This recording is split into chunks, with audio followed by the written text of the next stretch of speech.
Changed it. I think that's one of the reasons why Clinton won. You know, Clinton had this, no matter what.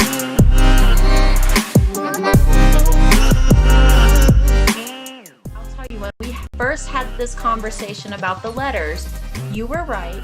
And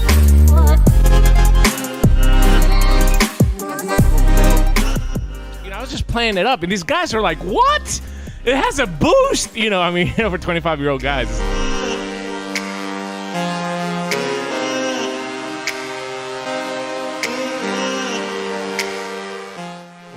Poor job of organizing, poor job of educating.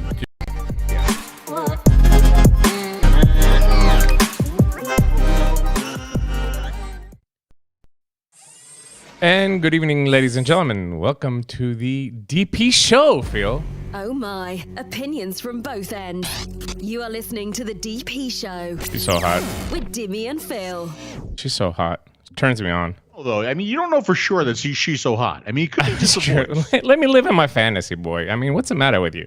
Oh, I'm We sorry. don't have that many fantasies. You're She's trying so to take hot. it away from me. Yeah, she's so hot. I actually turned up the wrong volume knob, but it seems like everything is working. Well, I just want you to know that Bill has said it is now time for the audio problems to start. See, I don't give you shit. Bill, you know. I know. My computer's running like full blast. I don't know. I paused the porn download before we started. Yeah, well, you gotta do that. Absolutely gotta do that. I got a few things open up, but anyway, it seems like everything is working. Everybody can hear us, and everything is looking good. So, Dennis is here. Dennis. We haven't seen Dennis in a while. Yes. Hey, 𝗷𝗵𝗶𝗀𝗀 Maniac. Thank you for the $10 super chat. Thank you. To start a show is with a super chat. Make it rain, Thank you very baby. much, Make man. it Thank you very rain. much. Daddy needs a new pair of shoes. Oh, speaking of, first of all, I wanted to say, I'm going to Las Vegas tomorrow for the TPE, the show, and I'm not looking forward to it because you're not going to be there, obviously. I know. Well, I'm kind of lying. I mean, I'm going to Vegas, but I mean, it's not going to be the same without you. But it's just, I'm really looking forward to a plethora of disposables and Delta 8 because that's all the show's going to be. It's funny because you said you should come with me, and I had a couple of responsibilities, a couple of things going on this week, and you're like, you should come with me. Yes. It'll be fun to see. Wow, look at this! I hope this is the trend. Make it on tonight's show rain. tonight. Make Thank you it so very rain. much. Thank you for the $20 super chat. No tube. No. Oh, is that K-own tube? Oh, I said it wrong. I said it known. It's cone tube. Like K owns tube. Welcome back, Dimi. ETA on Zenith 2 in America. End of the month. We've got it. We got the news this week. So end of the month, or first week of June, they should be landing. So very, very excited for the Zenith 2 to be launching. Very, very long road. That mine will come in very, very soon, any day now, so I can do the tutorial videos because, you know. This is what happened. The final one was sent to Phil and me. But mine went to Greece for some reason. I don't know why it went to Greece. I'm looking through my chats with the marketing team, and nowhere have I said I'm going to be in Greece right now. But mine apparently is in Greece waiting for me. And the one in Greece got there quicker before the one that came to you. Yeah, go figure. I guarantee you there are other people in the world right now with final Zenith 2 packages, and we're like always the last ones to have, which is ridiculous. I feel like I should say hello to Miss Melissa and Kat. And, throw and little Bill, hearts up there too, if you want. And Mike and Larry and Ruben. So many good people joining us tonight. I feel like my head is a little big. I feel like usually my head is a little bit smaller than yours, though, isn't it? It's not. It really is not. It's is not. This normal? No. This is normal, yeah. I mean, it's just the way that you're positioned. I mean, I can zoom in more on myself if it makes you feel comfortable. If you want to make my head bigger, but I'm just, this is usually the angle that I have because I'm watching the 3 monitors on this side. So maybe it's because I'm like I don't have this part of the screen all the way. Maybe over. Well, I'm very technically challenged. Maybe it's but look at that. Look at that. It's cone tube, by the way, like yes. Phil's ice cream cone. Phil gets 1-2 for keeping down DP last week. Thank you so much for making it rain. Cone tube is my favorite. I love cone. And I love ice cream cone. I hope you guys enjoyed that show last night because it was kind of a cool behind the scenes thing, right? Because it wasn't last night. It was last week. A lot of products. What? You said last night. It was last week. Last week. Didn't I say last week? You said last night. You and I do a lot of like behind the scenes talk about products. Oh, and, yeah. Like I would say outside of you, Daniel's probably about the only other like reviewer that I'll reach out to. Especially when it comes to, tech stuff, right? Yeah. And especially when people start leaving comments on my review, like, Daniel's worked. Why didn't yours? Daniel said it was fine. How come yours isn't fine? And then, when we get together and we talk and we actually discover like why his worked and mine didn't. That's kind of cool. So I thought it would be cool to like bring him in on a show. And it was good. It was good. I watched it. It was technical, but I like the interaction. It's cool to see 2 technical guys going at it. I mean, it was I think it was a good relief with me being in Dallas and on that business trip. So yeah, maybe we should do that a little bit more often. Have like a little guest hosts in and out a little bit. It just makes things a little bit more exciting. Oh my God! So you're saying I could take next Tuesday off? No. Next Tuesday we're doing a show because then I'm going to Greece. Oh, okay. So we have to do a show next Tuesday. By the way, Larry yet? Hi, Larry. Janine noticed that I got a fine haircut today, so thank you so much, Janine, for Phil didn't notice, and he's known me for 10 years, so thank you, Janine, for noticing. The reason why I didn't say anything about your haircut is because you didn't say anything about my haircut today. Your hair's always short. I've never seen you with long hair. No, it was never. It was unruly yesterday. I think that you cut your hair like every 3 days. I honestly believe that. It's like every couple of weeks. All right, let me look at some of these comments in the chat, and we want some interaction. We're going to talk about a little bit of serious stuff here at the beginning, and then then we're going to have some fun. Obviously, I have sent Phil his second gift for his birthday. His first gift, he bought a pizza oven, so I sent him like some pizza flour, caputos, and I sent him some accessories for him to make pizza. That was his serious gift, and then I have his other gift, a gift that will greatly by magnitudes. Wait, don't say anything. No. I have to. No, we'll say it. Trust me, we'll say it later. Okay. Trust me, we'll say it later. Okay. But I do want everybody to know that this is addressed to Phil Q-Tip Town Basardo. Yes. Yeah. Q-Tip Town Basardo. Very nice. So we're gonna open that. He doesn't know what it is. He's gonna open up live here on our show, on the DP show, to yes. And then we'll have some fun with that. Question from Cone Tube: thoughts on Dogecoin? I didn't buy it. I'm a little bit I'm a little bit leery when it comes to all these cryptos for various. I'm not a conspiracy theorist and I'm not buying into that. But what I have noticed with this particular coin is that a lot of people that can't afford it are putting a lot of money into it, and I think that that's the plan behind it. That's just my personal feeling. I'm not an analyst. I'm not a financial advisor. I have stocks. I have an IRA. I have a retirement fund and all that I monitor, but I don't get into it too much. But when I see somebody. But when I see somebody that's working at Sonic give me financial advice that, a couple weeks ago was asking me for $20 to put gas in, I'm a little bit leery on that. You know what I'm saying? I'm just, maybe it's just me. I didn't buy it. The one that Elon was talking about on Saturday Night Live? Yes. It dropped a little bit. And, that's just my opinion. And please don't take it. I mean, if you bought it, great for you. If you haven't bought it, whatever. That's just my opinion on it. I don't know if you got any opinion on it, Phil. None. Phil, ask Phil what was you recommended to me. Yeah. Yeah, I got to go get a second job now. I got to.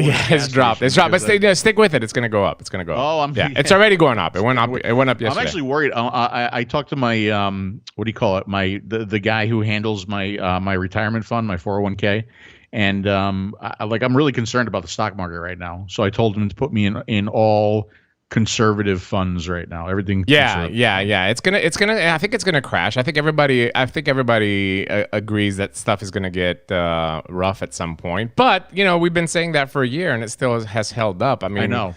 Overall, I'm doing good, and you're doing good on your things. But cannabis stocks. This always happens. I see it go down a little bit. Yeah. I panic. I get out of it. Right. Yeah. And then it goes back up, and I could have made a lot of money. Yeah. Right. And then I get back in, and I always miss it. Yeah, I know. But when cannabis stocks, like the one that you bought, and I bought another one yesterday that was like 79 cents. Cannabis stocks are a little bit, volatile. You'll see those big dips and these pump and dumps and stuff like that. But there's just no denying that pretty soon everything is going to be legalized in most states, at least, so you just have to get lucky and pick that one cannabis that's going to explode.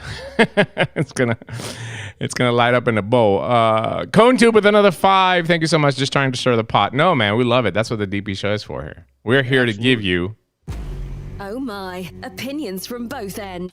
That's exactly what we're here to give you. Opinions from my end, at least, when it comes to Doge. She's so hot.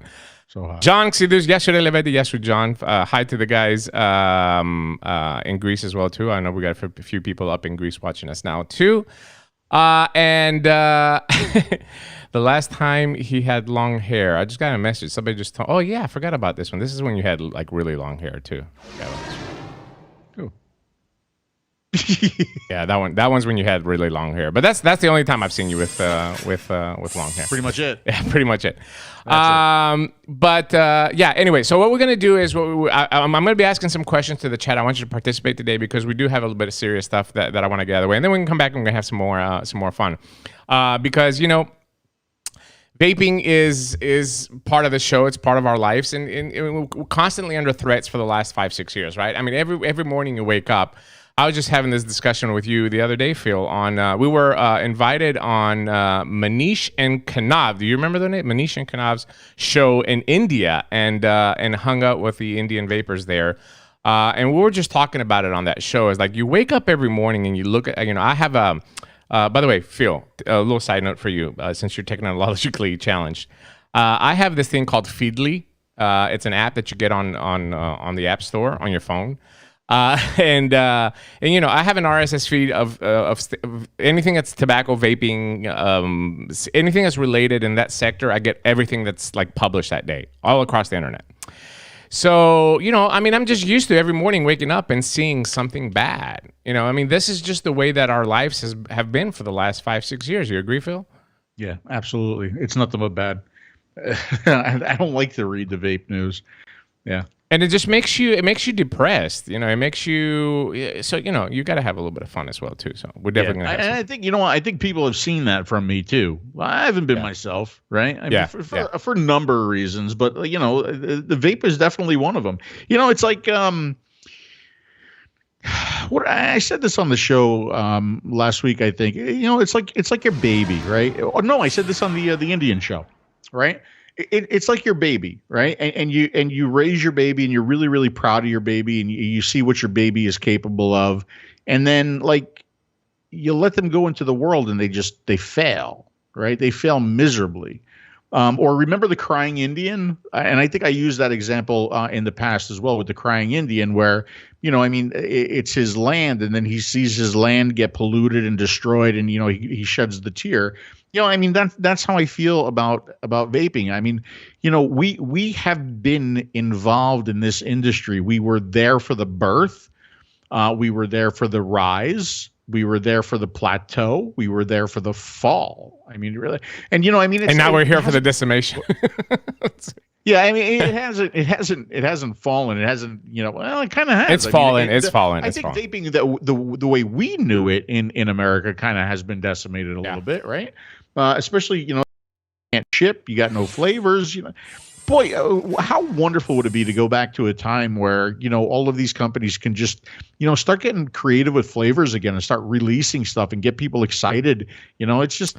But that's part of it. Really sad. That's part of it, Phil. Shutting down sector by sector is the only way they can eliminate the product. They just can't ban it off the market. So what they're trying to do is just trying to strategically cut off limbs, where it's just the torso left, and now we're just flopping around trying to survive, which is where we are right now. And what we're going to talk about today is just another portion of that. It's just another one of those decimations that's going on there.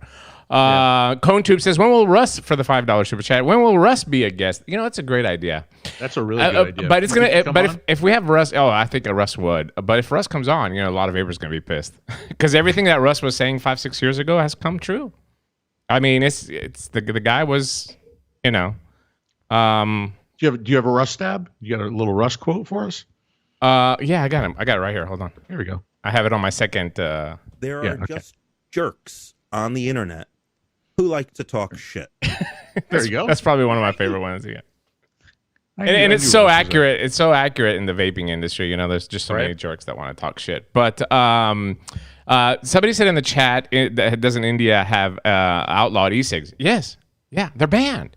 I even said that. I said that during the show. I found it really fascinating that we were on a vape show, the Indian Vapors Association. Yeah. And vaping was banned. Right? They can't buy anything. It's legal to use. It's legal to possess, but they can't buy. It's banned. And they are like, okay, last vape, guys, and they took a vape, and I'm like, whoa, wait a second. I said, can we not vape during the show? They can't vape during the show. We could, right? But they couldn't. How crazy is that? So we got it bad, but the people got it worse out there. That's for sure. Yeah. Hey, listen.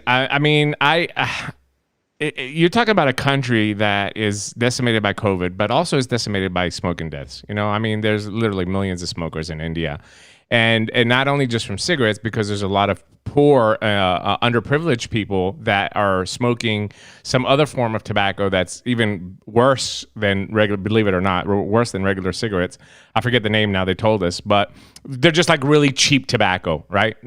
For them to get nicotine. So the country just bans it. Just bans a less harmful alternative. It ties in with what I'm going to be talking about today. It's just mind blowing. ConeTube with another $5 super chat. ConeTube is going to pay for your rent this month, by the way. So, I can't get flavors in New Jersey, but I found a back door. But I have to pay extra $8 for ITJ. Look, $8 is not a big deal, and I can tell you a couple places in New Jersey that continue to sell, but I'd have to tell you that in private. But I ordered some liquid a couple weeks ago. I think I told you guys. I paid $14.99 for adult signature upon delivery. I ordered 5 60 ml bottles. It's this sour apple that I like from Yogi. I ordered 5 bottles and I paid an extra $15. I don't care. I got my stuff. It's still cheaper than smoking. And at the end of the day, I'm not smoking. So if that was the only restriction, Cone, I'd say, okay, it's not a big deal. You pay a few bucks extra for shipping. But the problem is that a lot of people are going to go back to smoking. They just don't know the tricks. They don't know. They think it's banned. They think it's done. They think it's out of there. And that just drives people back to smoking like it did in India. When they banned it, a lot of people went back to smoking. That's what they said on the show. Yeah. What I find interesting too, people are talking about, you're talking about that $6 or $7 charge. You said you did it with $14 or whatever. But if you think about it, when we first started vaping, it cost a whole lot more than that $6 or $7, right? Because e-liquid was much more expensive. hardware was more expensive. Now, like everything is dirt cheap, and people are still going to complain about that $7 to $14 or whatever it is. I agree. I say, look, if that's what it takes, it takes to keep people vaping, right, keep people not smoking, then let's do it. I agree. However, keep in mind that we weren't vaping as much as we were back then. Like we would order, 24 milligram or 18 milligram, a 30 ml bottle, and it would last us a week. Now this Yogi, I'm RDLing it in a chroma. I needed 60 mils every 3 days, but yeah, it was just a different style of vaping. But yeah, it was more expensive, but things lasted longer back then. Even devices lasted longer. They're not disposable like they are today. Pam says, does it cause erectile dysfunction? No, it does not. Vaping does not cause it. I can promise you that vaping does not cause erectile dysfunction. We could probably demonstrate, but we would get thrown off the internet if you. I'm actually wearing pants today because I was out. I went and got my haircut. Good. That's good. We had talked about that on the Indian show too, and that's another study. That study, it's like vaping may do this, and it might, and maybe it could, and more research is needed to prove this. Then why is it a fucking story to begin with, right? Right. I hate that. I hate what's going on today. Yeah, the May thing is, Cone says with another $5 super chat, I'm fine with a fee, but in non-flavor states, it's a pain and feels butt. Yeah, I agree with you, man. That's what I'm saying. It's a lot of people just don't know that you can get something and pay a little extra. A lot of people think it's just done, and especially older people, they'll say it's not available anymore. I'm just going to go back to cigarettes. And a lot of people in America have gone back to cigarettes. Absolutely. We got a phone call. You want to pick it up now? Yeah, sure. Why not? 440. You're on the air. Let me make sure I got that right. Hi, 440. Hello. Hi. Hello. Hi, we can hear you. Oh, okay. I just want to say hi, guys. I've been listening to you guys for a long time. Well, hi. I went through, I started with the blue, went through all that. Didn't work too good, and in 2015 I got serious about vaping, and I started with mouth and lung, and now I'm a hobbyist, and I vape higher wattages, and I just don't want the negative things to ruin our relationships because of blaming. Yes, you're very important. We need you guys to get the vapors, and we're very important to keep them vaping, and that's what my goal is. I listen. You bring up a very, very good point. When things go sour, and that's not just in the vaping community. I think that's just in life. When things go bad, people always try to find and play the blame game, and that does not do anything because at the end of the day, you've already lost. So blaming only hurts even the existing relationship, and that's happened to me. I'll be honest with you. It's happened to me multiple times in the vaping industry. Unfortunately, people take things very, very personally. But I mean, as long as we have this community keep on going and we have a good core, I think that we can continue to help people quit smoking, even if it is one by one. Yeah, and I think if we can show as a community of vapors that we accept what they do, and we don't blame them for it, but we want to help them. And eventually, United States might work its way out of what it's about, but, I have some problems in the way things are run, like take vaping rights away, and that's freedoms. Yeah. But that's politics, and I don't want to talk about politics because I hate politics. Sure. I just want to talk about our community, and I want to be on board with you guys to help a smoker guide your way. And I even bought the Evolve Reflux by watching you guys. Yeah. And I use a lot of DNA stuff. But, you guys we got to help you guys, and you got to help us. And then we come together and to speak as one, not a whole bunch of people speaking. Yes, sir. I really like what he's saying there because, I mean, it's something that we've talked about before, right? I would hope at this point everybody realizes that we are not like you said, you're a high wattage vapor. We're not anti-high wattage. We're not anti-restricted direct lung. We're not anti-direct lung. As a matter of fact, we're going to prove that very, very soon. we're anti-smoking, right? And what we're here for is we're here to get the people that are smoking involved with vaping. Where they go from here, I don't care, as long as they don't go back to cigarettes, right?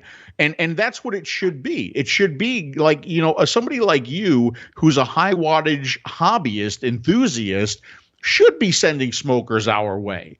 Because maybe we could hold their hand a little bit, and maybe we could tell them, give them some information that they need, and maybe we can get them started on the road, right? And get them off of the cigarettes, and then where they go from there is up to them, as long as they don't go back to their cigarettes. I mean, it's the same journey that you had. I mean, you started with a blue, and then now you all of a sudden, you moved on, went to MTL. From MTL, you went to direct lung. And, I mean, that's what vaping's about. It's about circles and cycles and roller coasters and all that. But in order to do that, you need to have availability of all products. You understand? So if you only have one segment of the products, you're excluding people that could possibly move on to what you've moved on. Right. Yeah, I believe in that. And with other things, it's just, what people are, I don't know. People are so influenced by other people or the news or whatever. I was a kid. I started smoking when I was 8 years old, and I smoked a half a pack a day, and I went to 30 years of it. I found vaping, and I found watching YouTube, learn how to do it. That was great because I looked for it because I really wanted to quit. But, people are like being blinded. I don't know what's wrong. I didn't even finish high school, but my dad was an engineer and he taught me engineering. So I had a job for 26 years of fixing things. Anything that happened, I fixed it. And I learned from my father because he took that. But it's lost. I mean, there's so many jobs that are opening and people don't want to work because they make more money. Well, that money's going to stop. You think this government's going to keep that up? I don't care if it's a Republican or a Democrat. Yeah. They both have problems. But don't take the problems and act like idiots so the whole world looks at you and say, look at United States. Look at, they can't even get halfway together. Yeah. But that's my opinion. But I don't want to keep you guys long. No, and thanks, I just man. want to say I love you guys. We love you too. And I love your videos, and I'll send people your way, and I hope they, go the way. I still mouth along. I love it. Yeah. Because that's where I started. So, I do at home I vape because when I'm out, I don't want, it's sad that I have to do that, but you guys take it easy and have Thanks, a good buddy. night. Have a good night, man. Take care. Yeah. Appreciate you calling in. And that's just, that's just another, you see how many stories just like that, started with a blue, moved on, took it seriously, found the right device, the mouth to lung, quit, and then moved on to hobbying, which is, that's what helped a lot of people quit smoking. And that's the part that they want to take away. I'm going to tell you right now, I'm going to go on the record right now. You can clip this if you want to. I'm going to go on the record and tell you that vapor products in America will be around. There will be some products approved.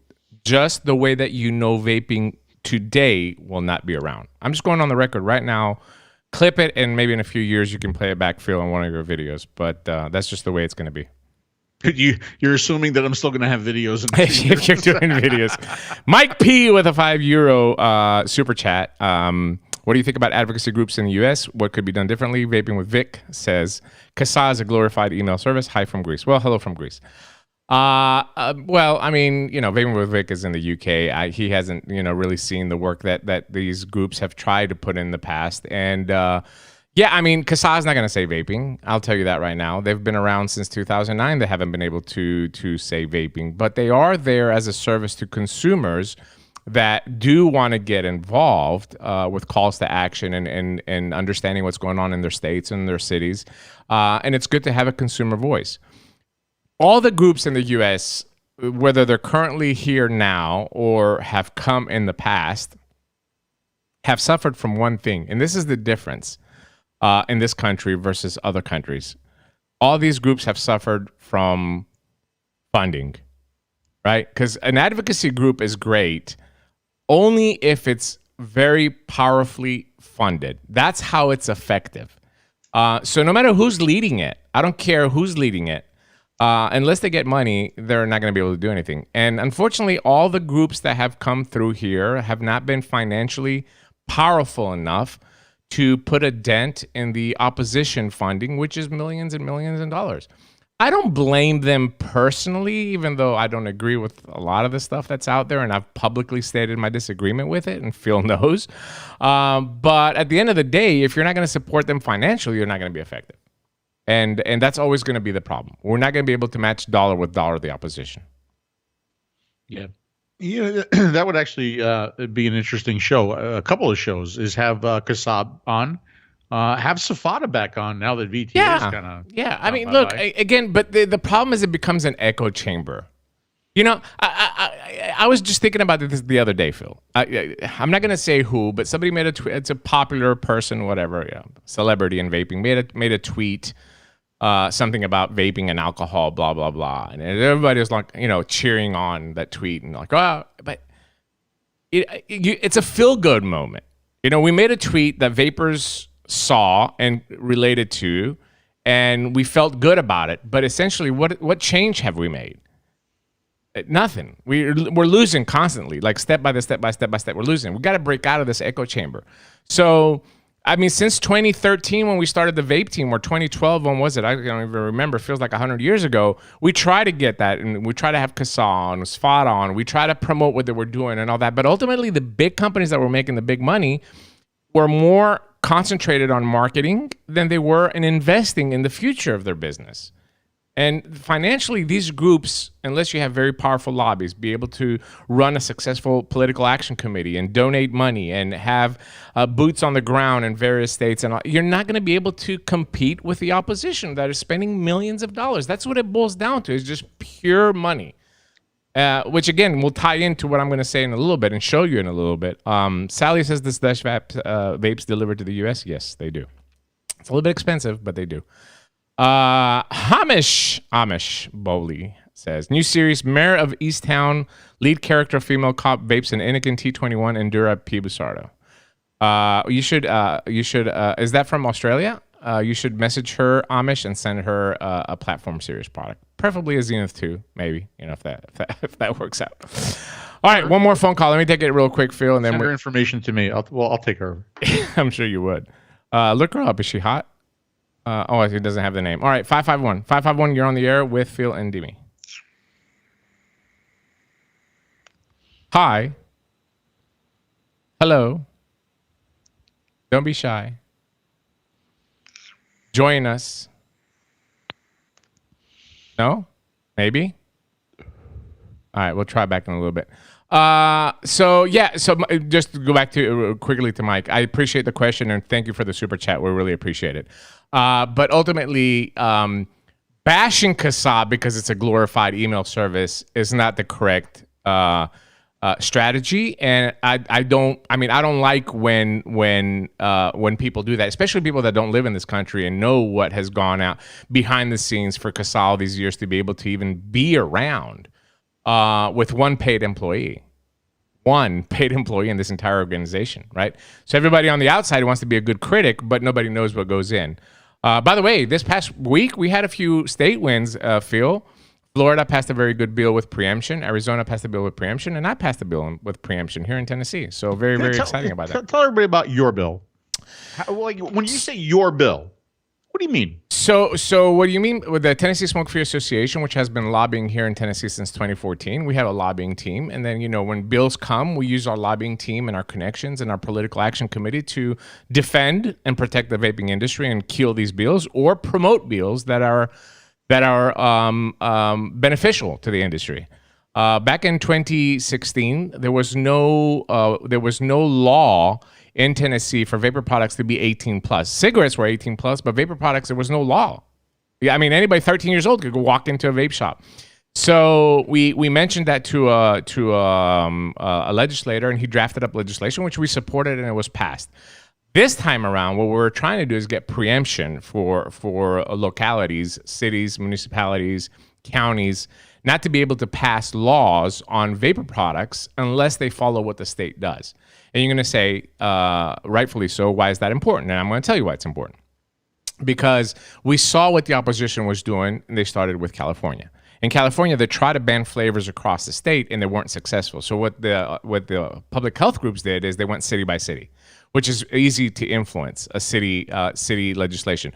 So they went to San Francisco. They went to these various cities in California, and each one was passing a flavor ban. And then they turned around and said, well, look, we have 20 cities in California that have a flavor ban. Let's just pass it through state law.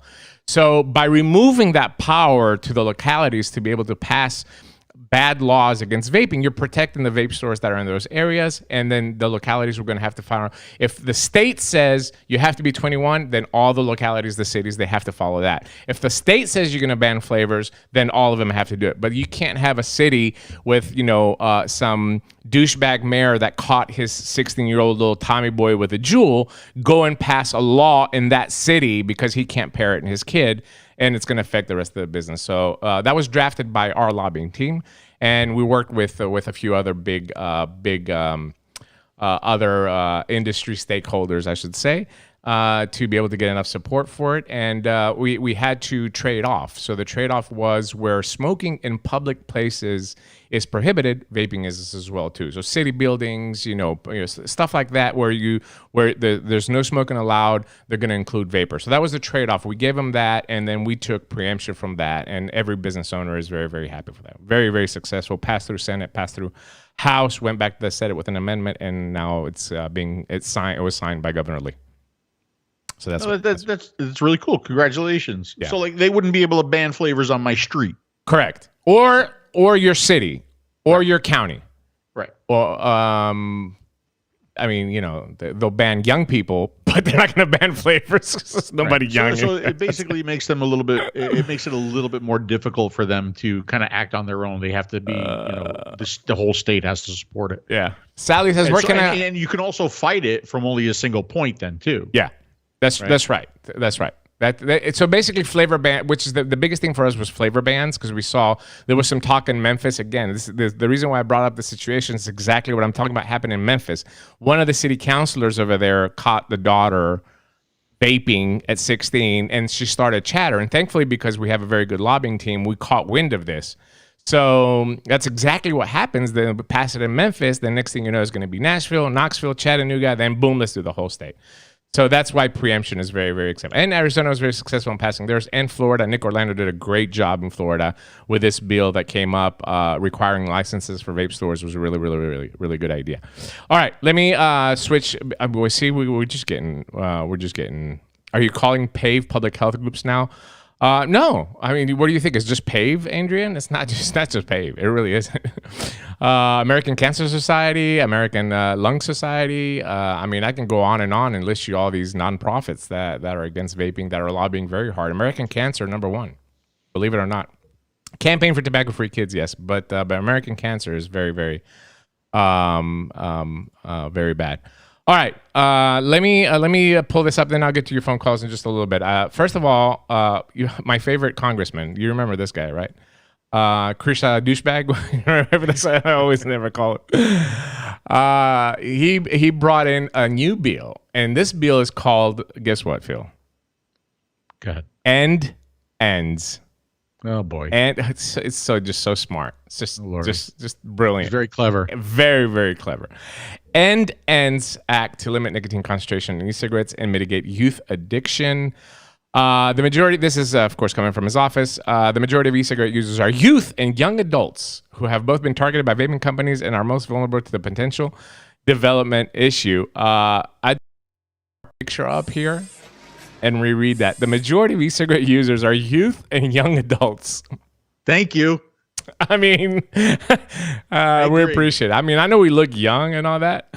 But anyway, back to Just celebrated my 18th birthday. Thank you. Back to the article. Are most vulnerable to the potential development issues associated with nicotine addiction. I have been committed to fighting the youth vaping epidemic, and setting a cap on e-cigarette nicotine concentrations is a regulatory change that will make these products less addictive. The lack of transparency within the vaping industry has led to the false notion that e-cigarette products are harmless, when in reality, the higher nicotine in some of these products makes them even more addictive. I can go on and on this. Again, there's no scientific basis on what he's saying here. Anything that he's bringing up is just doesn't make any sense. It doesn't make any sense. So, like, who ever said that vaping is harmless? Yeah, Where is he getting that from? Nobody. No, they're just they're sensationalizing. That's why I have on the title of the show as well too. Versus the reality, they're sensationalizing a lot of this, and this guy obviously has some very powerful lobby behind him that's really pushing him. That's why he stays on it. I mean, you would think in the middle of a pandemic, with hacking of a pipeline. I mean, I can go on issues, the opiate epidemic in America. I mean, I can go on some serious issues that I'm concerned about, me and my family. He's spending so much time on vaping, and he hasn't stopped all through the pandemic. He introduced the flavor ban. But, you know, the reality, again, here I'm going to the reality. This is what we see here, but the reality is that he can't do nothing about it. He can't. Because it's a process that has to go through the FDA. It's not something that you say, okay, well, I want to cap nicotine. I'm just going to pass a bill tomorrow to do it. Unfortunately, you can't. And cigarettes are protected by the 2009 Tobacco Control Act. So as much as this is sensationalism from the fact that he's coming out publicly and making a big stink out of this because he wants to act like he cares. He cares about this is a politician that cares, Phil. He's just so sensitive to the youth and to the addiction that these vaping companies. And it's all a big it's just a big scam is what it is.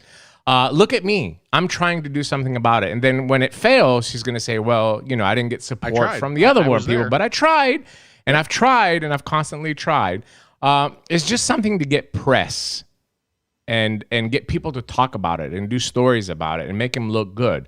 But it's going to be very, very hard for him to be successful on this because there is a rule-making process that the FDA has to go through in order to make changes, which is going to be yeah, go ahead. Is it at all possible that perhaps that he has erectile dysfunction and it's actually from vaping and he's kind of blaming it on that? Like behind the scenes, you think maybe he's salty about that a little bit? That could be, right? Absolutely. I mean, looking at him, I can tell that he's sexually deprived. I mean, you know, I don't know if I should make fun of him, but yeah, I mean, look at him. Yeah, he hasn't been laid in 7 years at least. At least not with anybody else but himself. But yeah, so that's the new bill that came out, and of course everybody was up in arms about it.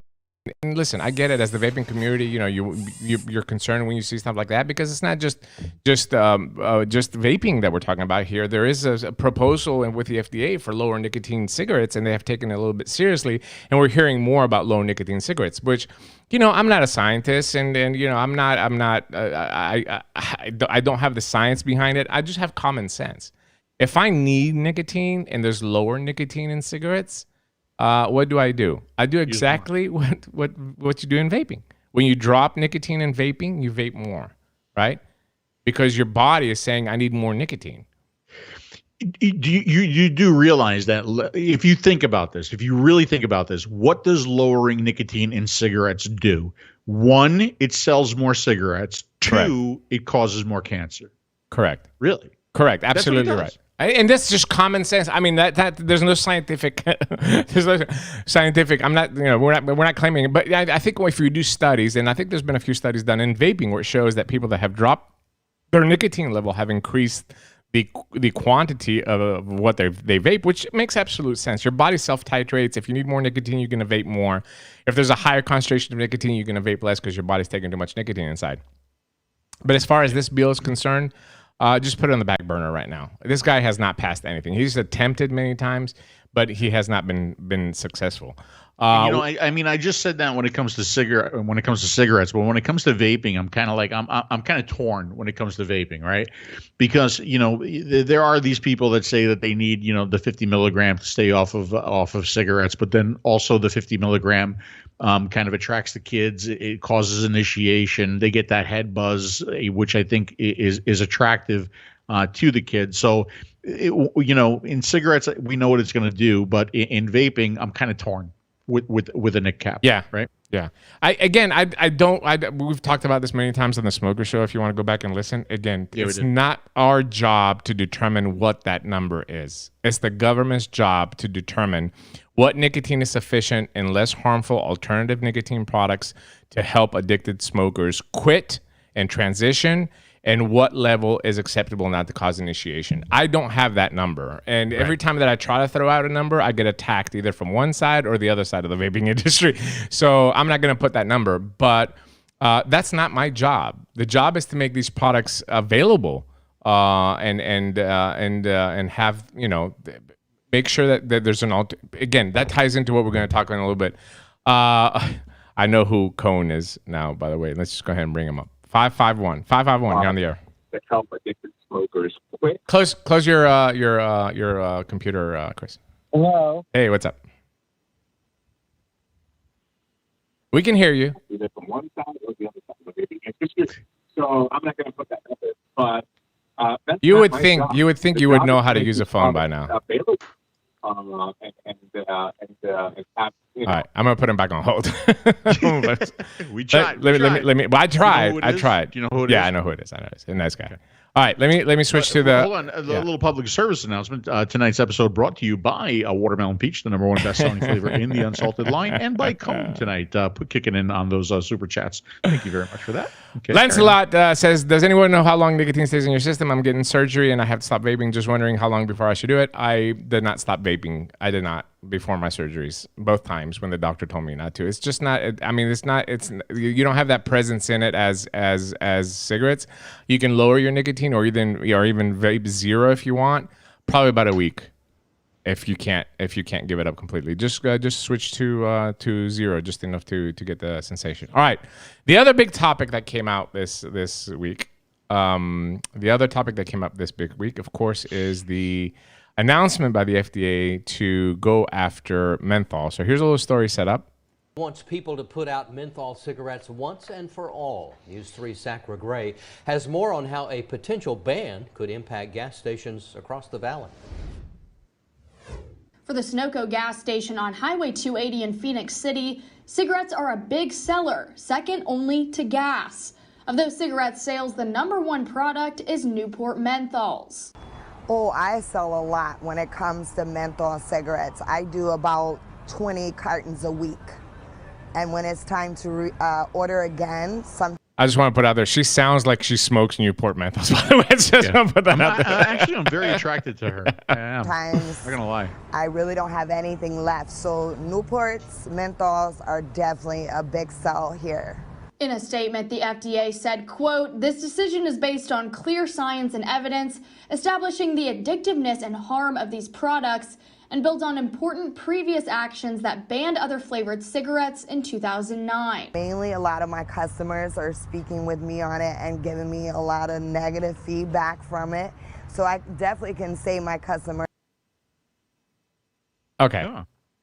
I guess it didn't like us, but anyway, you have good internet like I do. You don't have that problem. Probably because I got 17 things going on at the same time. But anyway, that's not here or there. You get the gist of it. So the FDA has made this announcement that they're going to go after menthol cigarettes. My question to you, and I'm going to start with this, then I have something other prepared for you as well too. We're going to get the FDA's take on this. My question to you, and my question to the chat is tonight, and I want to see your responses. I mean, clearly targeting menthol, we know what demographic usually smokes menthol cigarettes, right? Racist or not, Phil? Yeah, that's good question. Okay. Answer: make it racist. Yeah, and then it will go away. Yeah. I mean, I think some groups have already stepped up and talked about it. Look, I mean, that tobacco companies prey on poor and underprivileged is no secret. There's memos out there from the 80s from tobacco companies. We see a lot of countries that are third world countries, or a lot of the people that are not financially stable, or a lot of them smoke, and stress has a lot to do with that as well too. But here in America, it's a little bit different. Okay. The sensationalism on the story, again, what are they trying to do?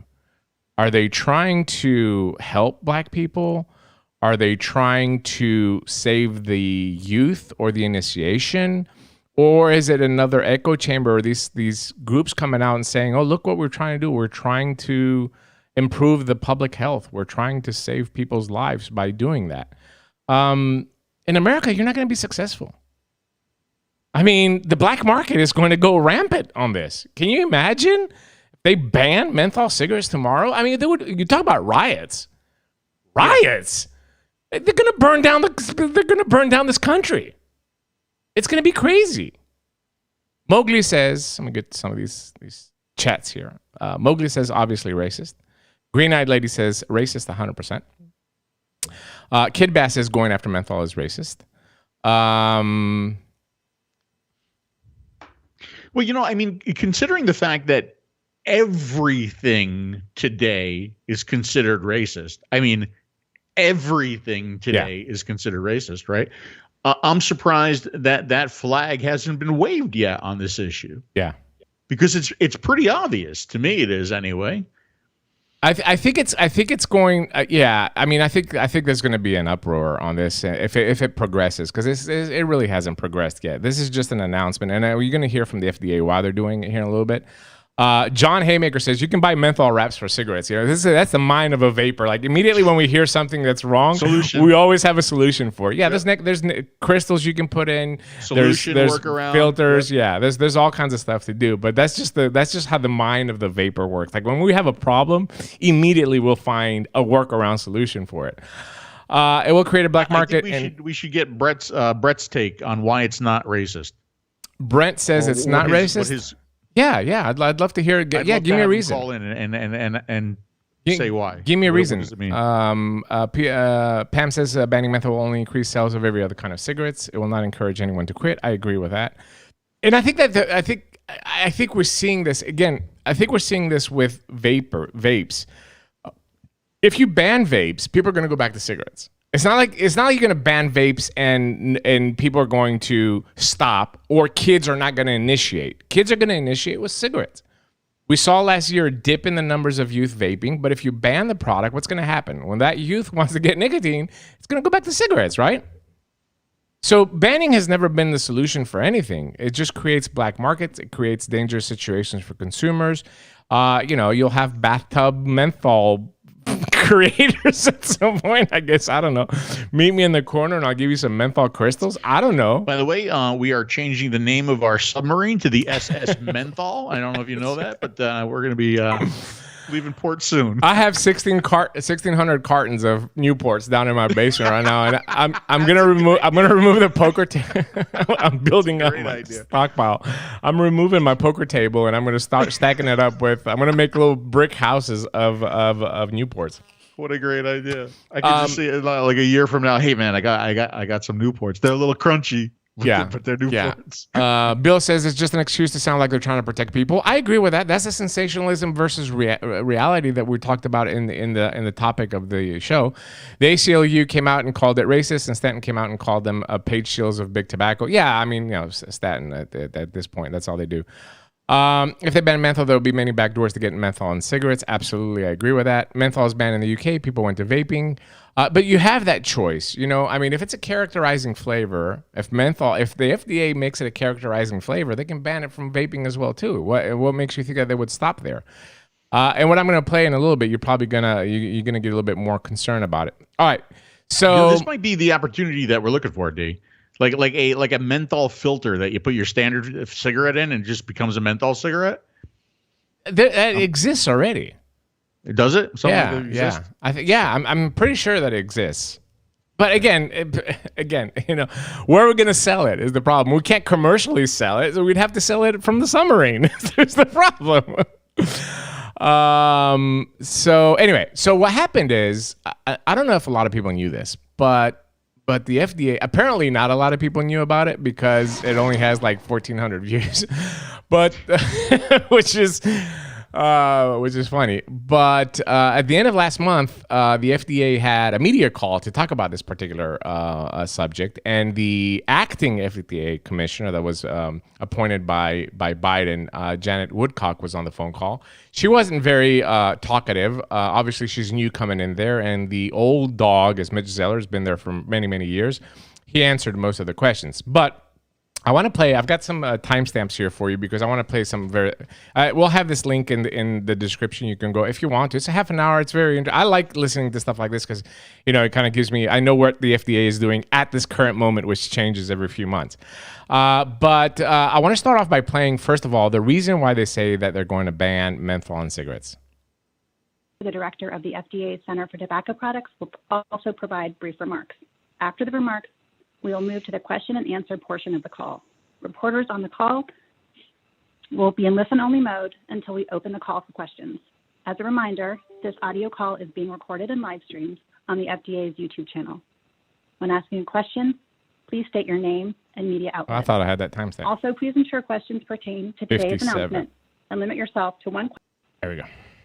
Thank you, Allison. This is and Janet. Thank you all for joining us This is the acting FDA Commissioner, Janet Woodcock, speaking now.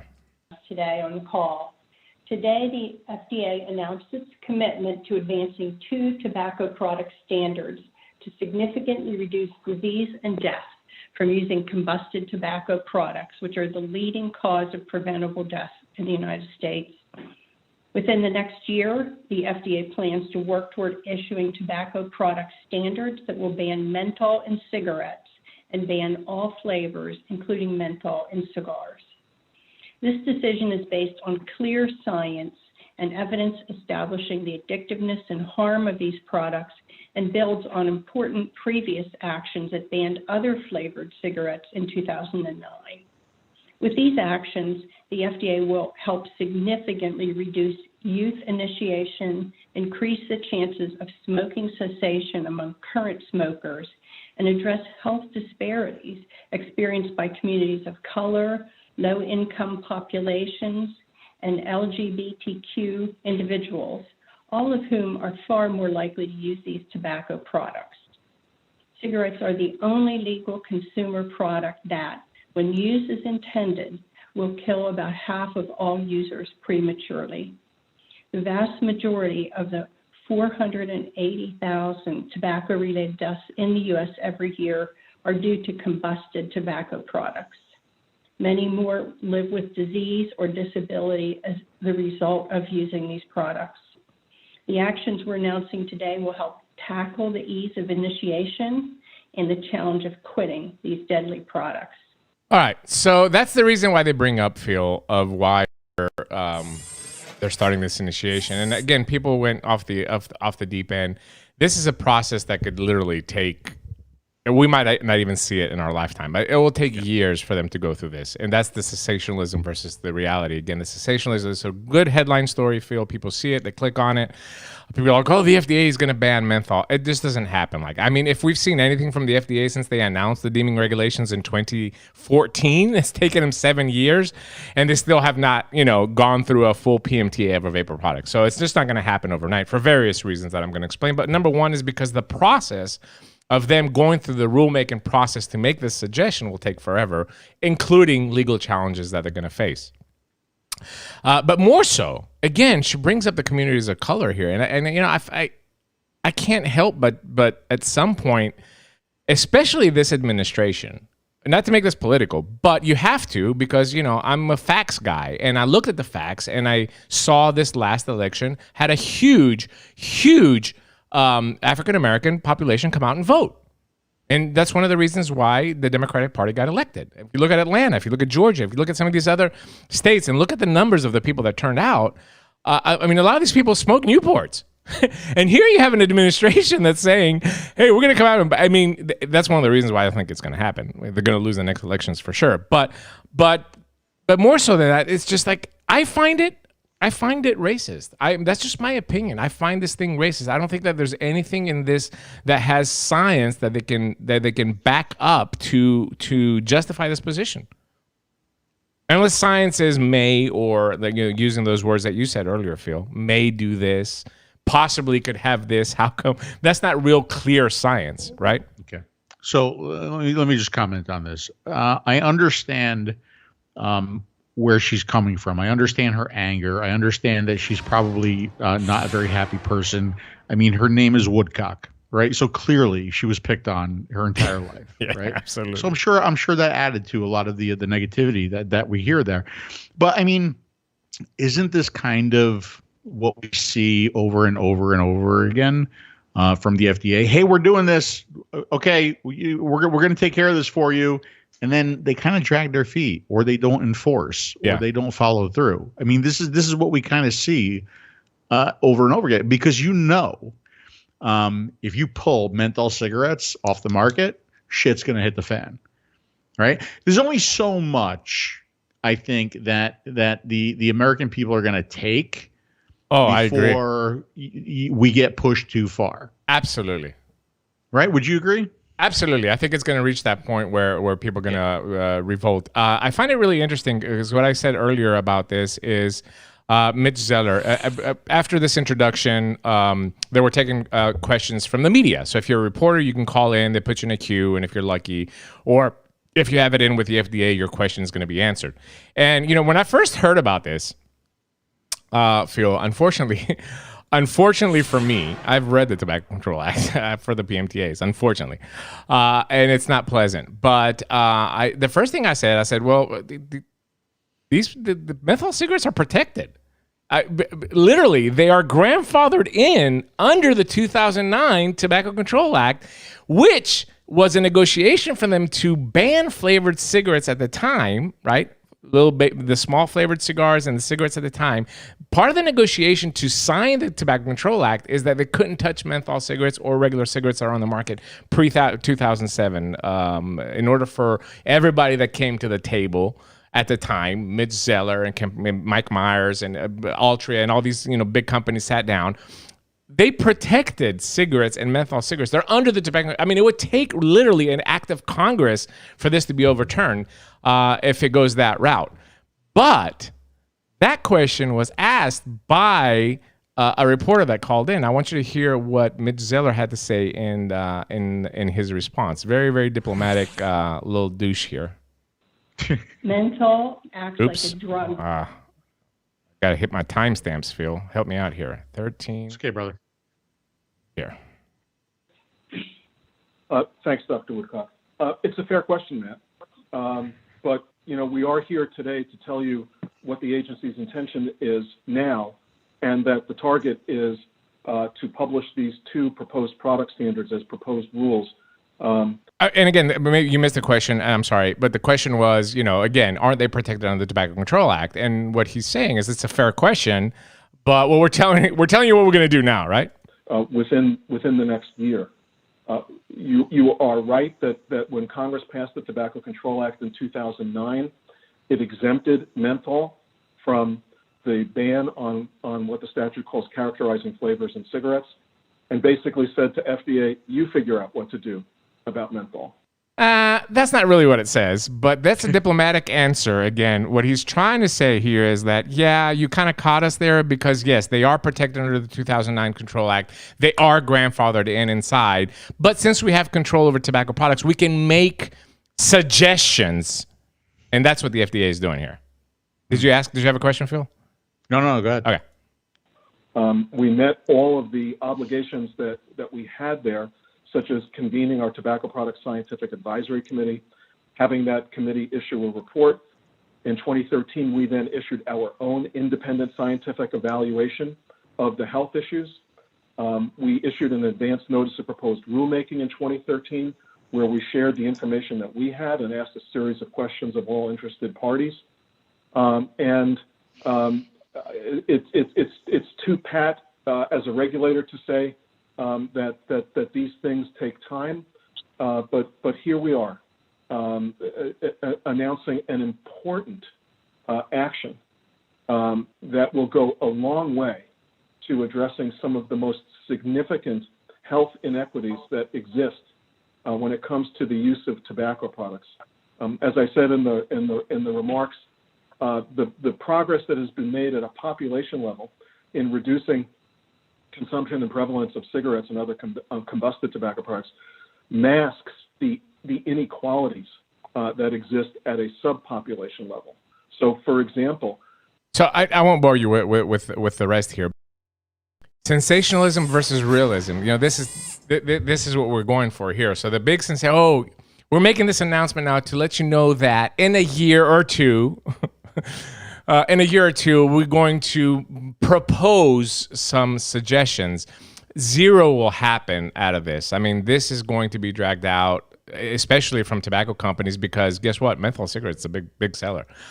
So this will be dragged out for years in court, and the FDA will be challenged on this simply because they'll have to change. Congress will have to amend the Tobacco Control Act if this is going to happen, and that's just never going to pass. But what I find really interesting is that in this entire media call, it's 30. I really suggest that you hear the whole thing. There was something that was really good, and there was something that was really bad. And the really good came from, surprisingly, Janet Woodcock herself, the acting FDA commissioner, when she was asked by a very, very brilliant reporter on her thoughts of how is the public going to perceive if you ban menthol in less harmful alternative nicotine products, which is a valid question.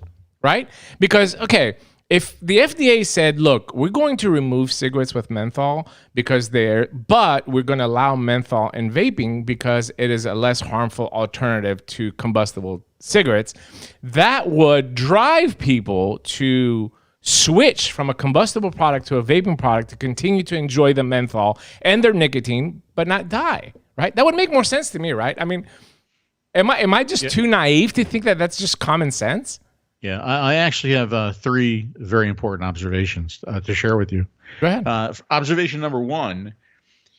Yeah, I agree with you. And especially when it comes to menthol vaping, because I always thought, like back in the early days, when I was trying to like recreate my Marlboro Light in a vape, I couldn't get there yet. I could get a lot closer to a Newport. Yeah. Or a lot closer Absolutely. to a Marlboro Menthol. And I'm surprised that the industry never pushed that. That the industry never kind of targeted that community. But we've said that many times. We felt the industry has left out the black population, has left out the female population. Yeah. Right? Yeah. Absolutely. That's my first observation. My second observation is this. I would have taken the story about the potential of vaping causing erectile dysfunction much more seriously if it came from somebody called Dr. Woodcock, right? I would have taken it a lot more seriously. Me too. Yeah. And then finally, when are they going to go after pipe tobacco? Because pipe tobacco is still flavored. Yeah. That's some good cherry pipe tobacco. Right? I mean, I remember, and it's still available on the market. I like smelling it, but I can't smoke it. My father, he was a tobacco pipe smoker, right? I've told this story. His brand was Rum and Maple. It's still out there. That stuff smells delicious. Yeah, I mean, it's amazing. Some of the pipe tobacco, the cherries, the vanillas, they're amazing. Why are they still out there? Yeah, I agree. And that was actually an argument that I made where they said you can only have tobacco flavors. Okay. That means I can have rum and maple. Yeah. That means I can have cherry. Watermelon peach. Because these are tobacco flavors. Yep. Right? I think a watermelon peach tobacco pipe flavor would do very, very well, by the way. You know It'd be the number one in the pipe selling. Best-selling flavor in the unsalted line. Should we do that? Right? I agree with you. All right. So listen to this question and listen to the response that you got. I was really surprised on this. This is what you need to cherry pick and get out of there. And then you can understand the direction of the FDA and who's leading it versus who was leading it before, right? So this is a question asked by one. I'll get to your phone calls in just a second. I promise you. Operator, we'll take the next question, please. Listen to this question. Certainly. And our next question comes from Jennifer Maloney with the Wall Street Journal. Jennifer, your line is now open. Go ahead with your question, please. Thank you. My understanding is that the intent of a menthol ban would be to encourage current menthol smokers to either quit entirely or to switch to a less harmful alternative. But there are significant misunderstandings among the public about the relative risks of different tobacco products. And many people believe that e-cigarettes, for example, are just as harmful or more harmful than cigarettes. So I wonder, do you have any plans to help educate the public about less harmful alternatives to cigarettes? Ooh. Was that a great question or what, Phil? Really good question. I mean, this chick from the Wall Street Journal just absolutely nailed her. And Now, this is the difference between a new FDA commissioner coming in, right, that understands, science, and, we have to be honest, and then the weasel, the two-faced Mitch Zeller, how he responds. Right, listen to the response. Certainly, this is Janet Woodcock. That's part of the overall plan on harm reduction. And I will, again, menthol cigarettes, I think people do not understand the degree of harm with the menthol, because it increases initiation, enables progression to becoming a chronic smoker, and it increases the dependence on nicotine, and it makes it harder to quit. But you're right. We need to make sure that the public understands the different factors, and we need to learn more about the other alternatives. So, Mr. Zeller? All right. So right there, I'm thinking, like, keep going. But it just shows you that she's new. She comes inside here with a fact. She's dropping facts on this phone call because she knows. I mean, you can't go on the record and say there's just as bad, because the science is not there to support it. I am sure after this call, she was cornered somewhere by Mitch Zeller and other people and say, don't you ever mention harm reduction again. But the truth is that this is the reality, folks. The reality is that these fucking people know that vaping is better than smoking, by magnitudes less harmful, and they won't allow them to say that. This is the system that we're living in this country, right? This is the acting commissioner, got literally 35 seconds of a snippet there that talks about harm reduction. If we were powerful, back to what Mike P was saying earlier, right? When he asked the question about if we were powerful and we were funded, you know what I would do right now? If I had a PR firm like I had planned 3 years ago and I had the money, I would clip that out, right, Phil? And I would have it on every fucking channel in America. Just that little snippet right there. We need people to know that there's less reduced harm products on the market and talk about harm reduction. But which channel? Show me, except, all the side magazines that we keep all fucking sharing on our echo chamber, like Filter Mag and shit like that. Give me one mainstream news channel that picked up on that and said, well, let's talk about harm reduction over here. The acting commissioner is talking about it. No. And then listen to what this weasel said, which Mitch Zeller in the past has talked about the continuum of risk and less harmful products and alternative nicotine. He's talked about it in the past. Now, absolutely nothing. Listen to what the weasel said. Yeah, what I would add to what Dr. Woodcock said is those are important questions related to alternative products.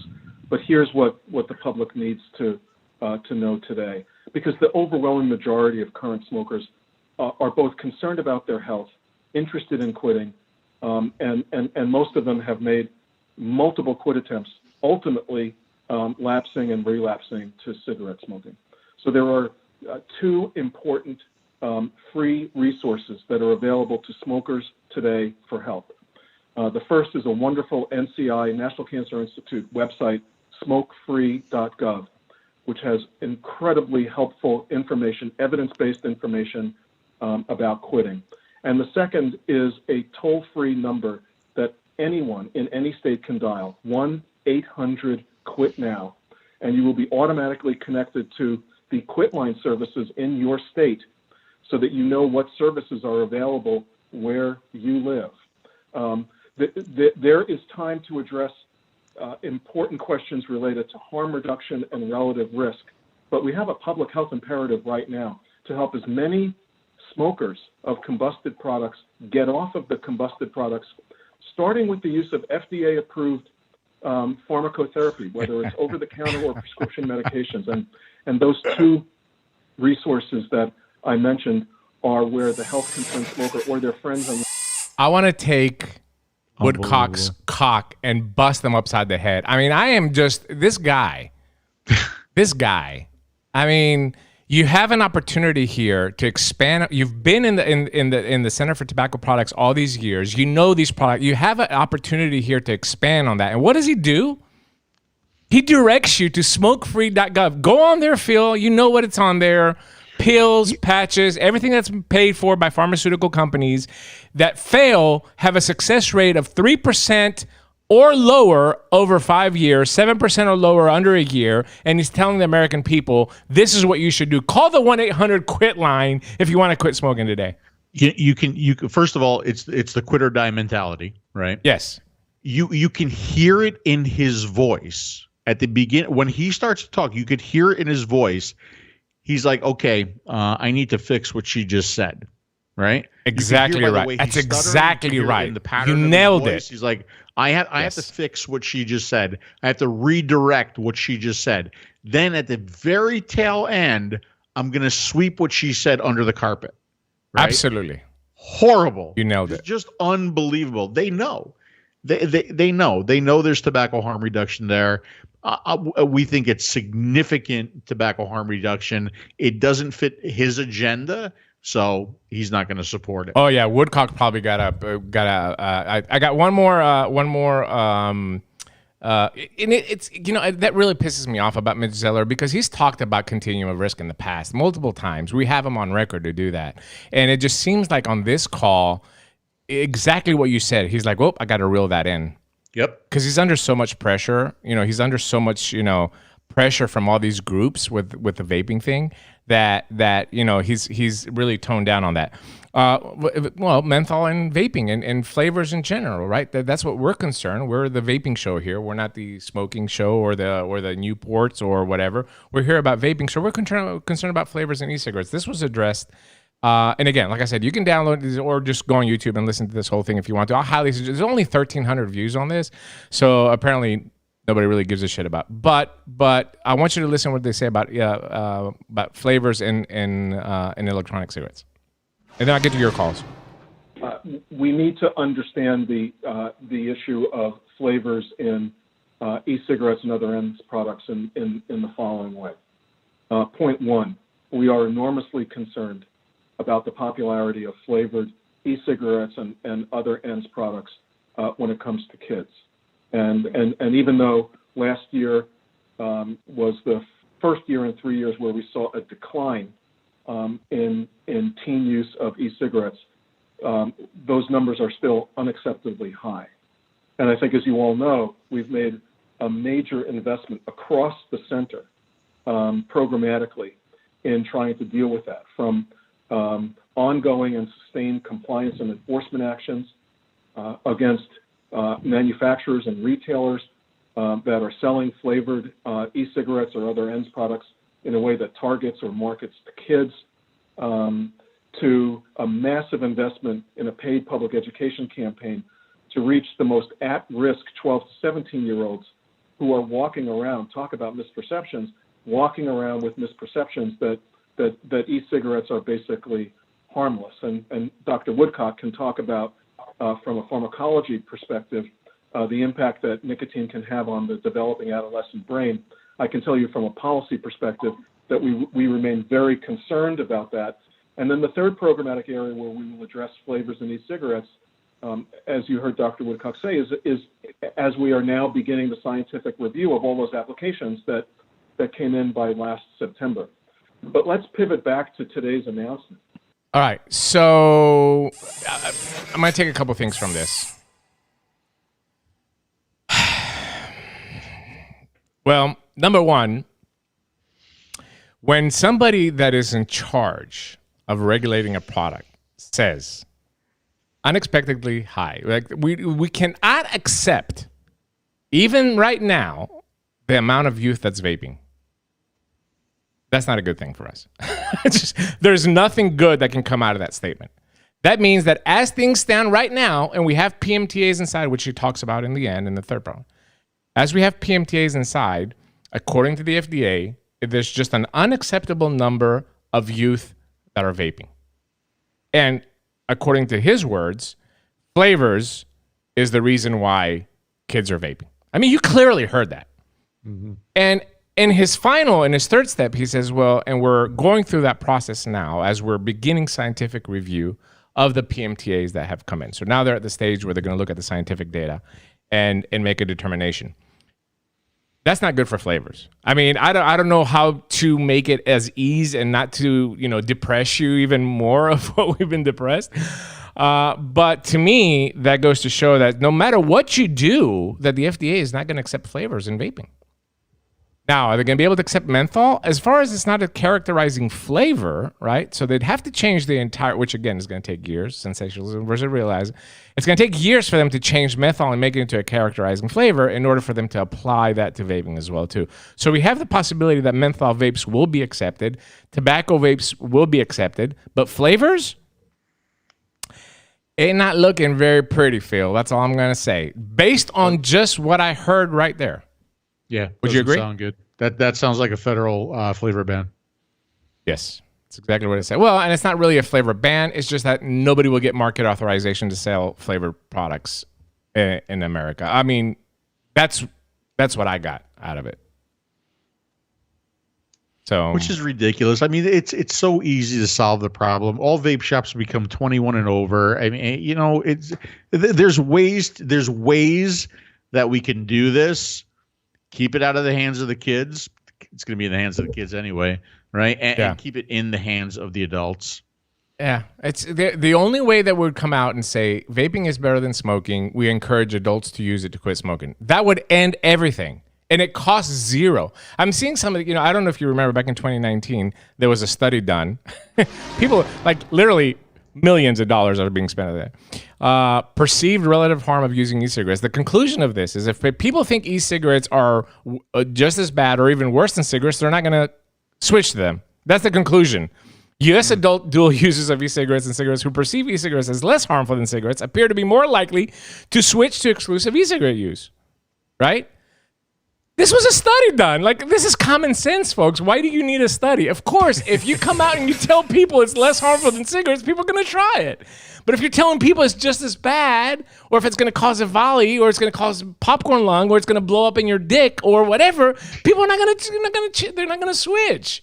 And people spent money, like $1 million too. Oh, and then there was another one.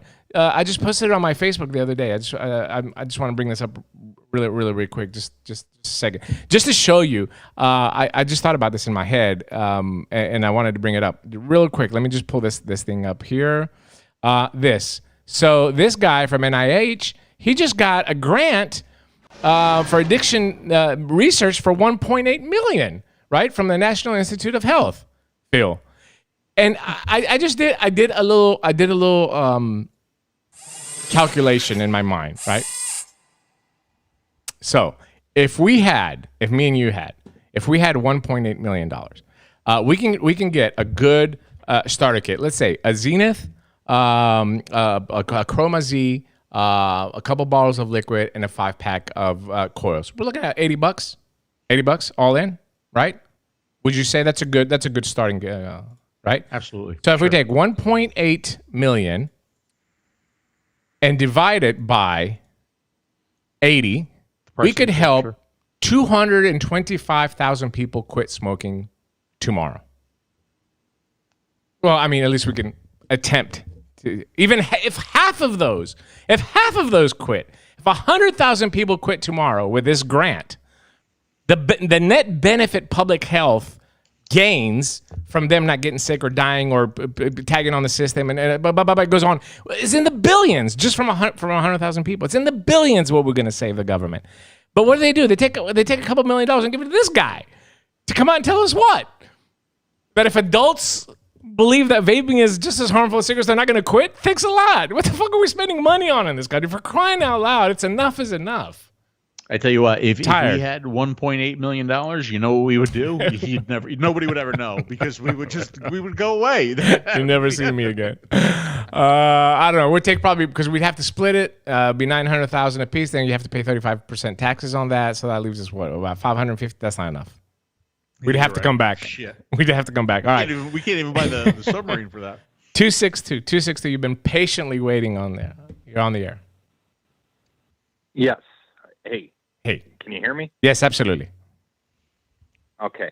I have a question for you. When the FDA approves the vaping products to be sold on the market, does that stop all this banning crap? Okay. So let me what's your name, by the way? My name is Chris. Hey, Chris, let me explain to you. The FDA does not approve anything. What they do is they give a market authorization. So basically, they're telling you that you can market and sell your product in America. A tobacco product does not have an approval per se, okay? Because then that would say that FDA approves cigarettes. That's how they disguise it in the Tobacco Control Act. So basically what they do is they give you a market authorization if you have met the criteria based on their scientific review and all the review process of a pre-market tobacco application, that you can sell it. Now, that doesn't mean that you get this piece of paper, which, by the way, is posted publicly as well, too, so everybody has to see why the FDA has approved your product. And that granted you market authorization. Once they give you that doesn't mean that it ends with the FDA. That means you have to report to them twice a year, keep up with who's using your product, any recalls, initiation, submit data to them on a yearly basis. That's how the FDA operates. A market authorization from the FDA would stop bans. It would definitely create a legal challenge for states and cities to ban these products. And I'm going to tell you why. If you have a market authorization, that product is legal. Just like cigarettes are sold in every corner of America, then the vaping products would fall under that same category. Then a manufacturer of that product would have a legal challenge to a state that's trying to ban a product that has been granted authorization from the FDA. So will it stop it? Was the question. I'd say yes. I think it would stop it dead in its tracks, simply because that would trigger the high-powered attorneys from these companies to go after and even overturn maybe some laws in states that have banned these products by simply saying, okay, well, we need to go back. This product has market authorization from the FDA. It's less harmful than cigarettes. We need to be able to be allowed to sell it into your state again. Any state that doesn't do that is basically telling their citizens, we're not going to bring a less harmful product in that the FDA has given market authorization. So I hope I answered your question in a way that you can understand it. Can I make a comment there too, Dave? No, yeah, that does, because I'm to the point now where it's like I get so drained, listening to this stuff. It's so depressing. I hear you. And it's just to the point where it's like I just feel like once the FDA authorizes whatever they're willing to authorize, that this stuff all goes away, meaning that, okay, if they authorize it, like you're saying, that these groups can complain all they want, but these cities and these states aren't going to go ahead and continue to ban stuff. I agree. Or like you said, this is going to reverse a lot of the bans that have already taken place, because now, like you said, companies can start suing these other cities and states that have just done stuff that, in my personal opinion, they knew the FDA was going to be authorizing this stuff, and they went ahead and just banned stuff anyways. Yes, I agree. It's absolutely so it's right. I want the drama over with. Oh God! I just wanted. I hear you. I hear you, bro. I feel for you. I feel for you just listening to you. I feel you, bud. That's how we wake up every morning. So. Just a quick comment here, D. Go ahead. Right. So we're talking about. We just talked about Mitch Zeller and what he said. Yeah. It's the only way this is going to happen, and these lawsuits are going to happen, is if a flavor gets through the PMTA process. Oh. And according to what he said, that doesn't sound very likely. Okay. Let's say something does get through the PMTA.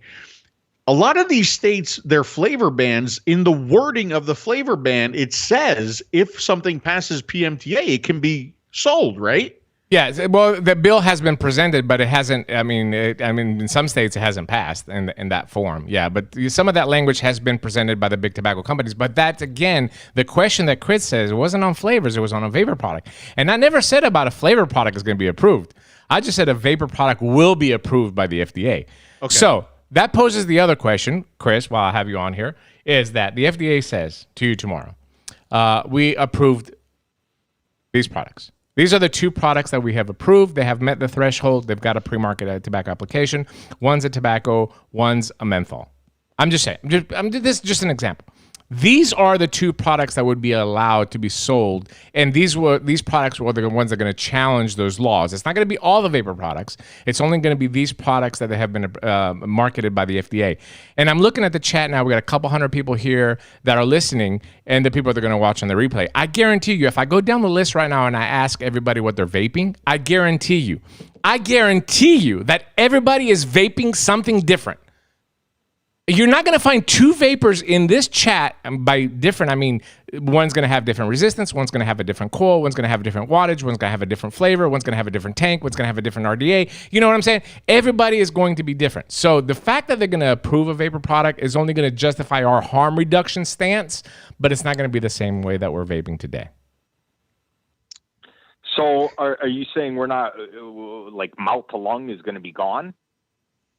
No, I mean, what I'm saying is that don't expect to see products that most of us use in this chat to be granted market authorization by the FDA.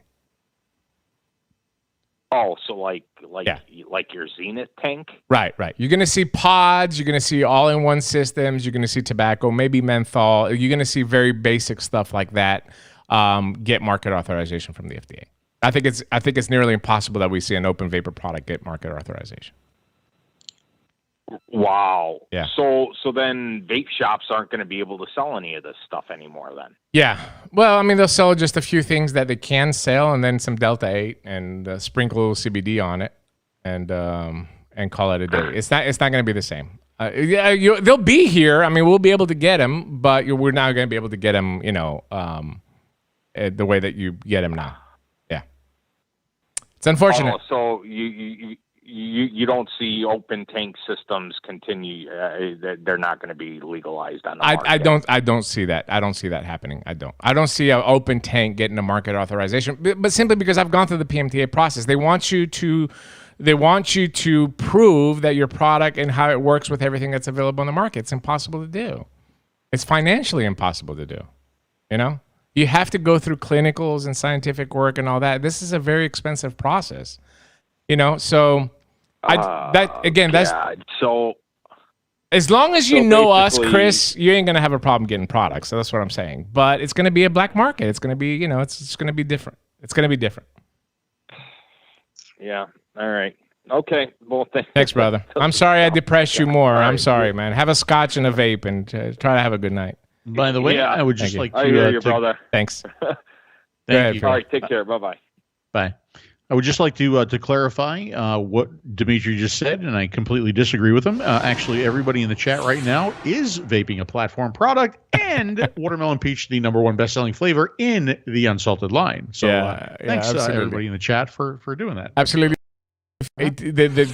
I guarantee that would be a really, really good experiment. But I guarantee you that if you ask right now, like even just one little slight thing, like I'm vaping at 12.5 watts. I could have the exact same setup as you. You're probably vaping at 13 watts. This is the beauty about vaping, that it can't be regulated in the way that the government wants to regulate it through this process. Okay, and I'm telling you this honestly as somebody that's dealing with the PMTA process right now. I mean, I see all these people posting, even us, we posted that we've been accepted. And, I'm the American liaison for Anakin here when it comes to the FDA. And when the FDA called me and said we were accepted and all that, I wasn't really happy. I'm not going to lie to you.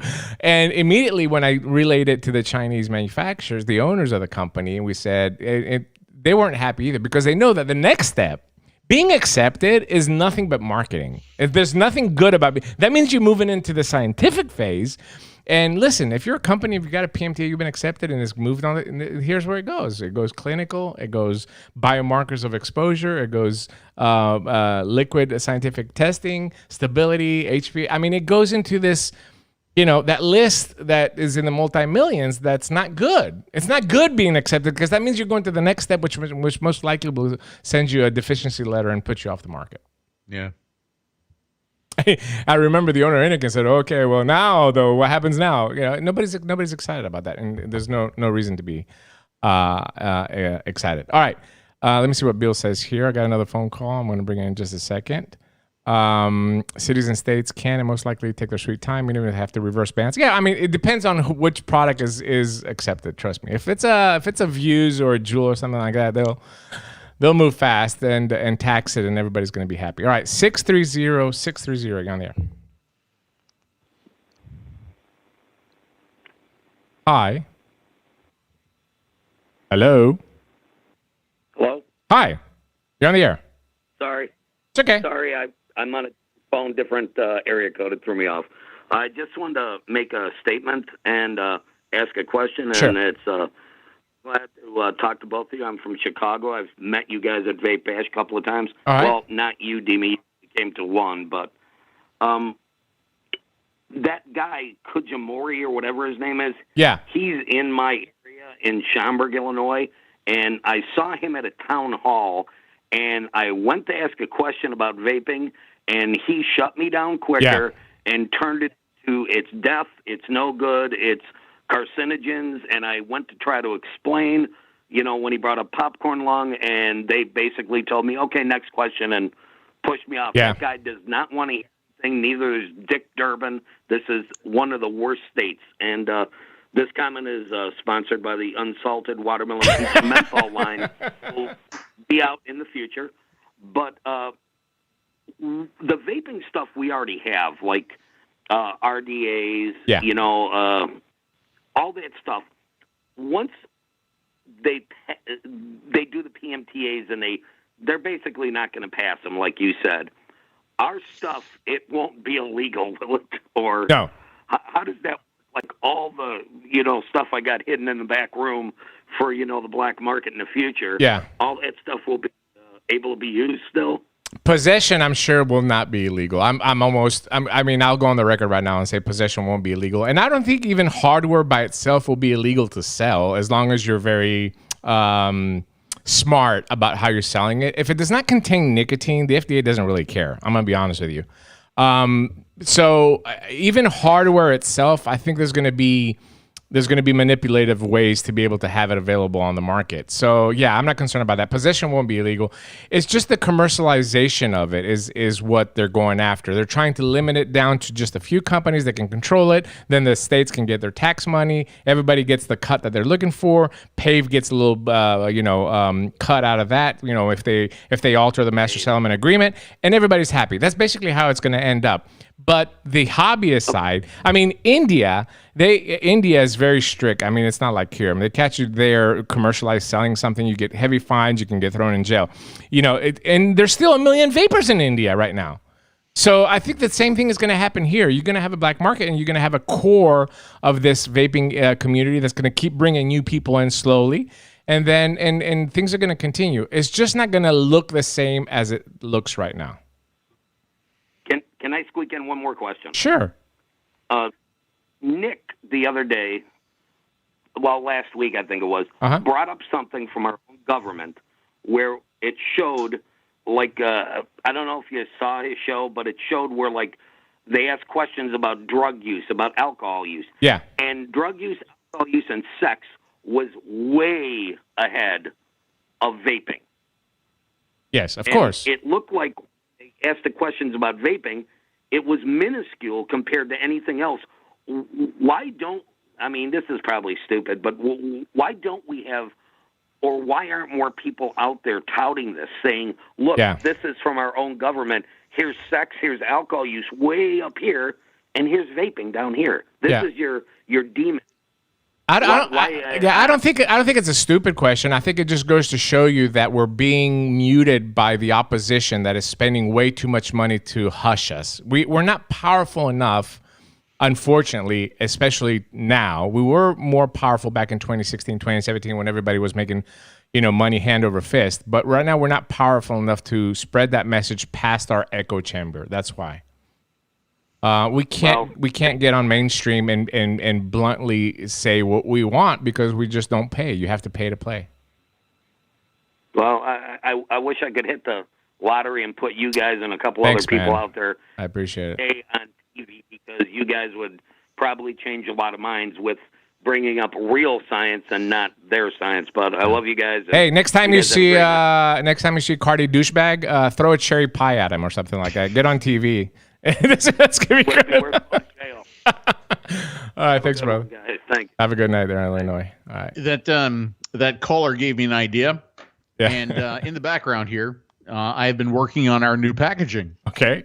And here, let me put you on the big screen. Hold on. Okay. Go ahead. Here's our new Aries 2 packaging. You can see this right here. And it says, for Delta 8 use only. Makes it completely legal. How crazy is that? Yeah, absolutely. But that's what you're gonna have to do. I mean, it's gonna get to that point. How ridiculous. Unbelievable. We can put it in Viagra packaging or something like that, since it causes, it can help with dysfunction. 206, you're on the air. Oh. Phones are burning up tonight. Hey, gentlemen, how you doing? Great, how are you?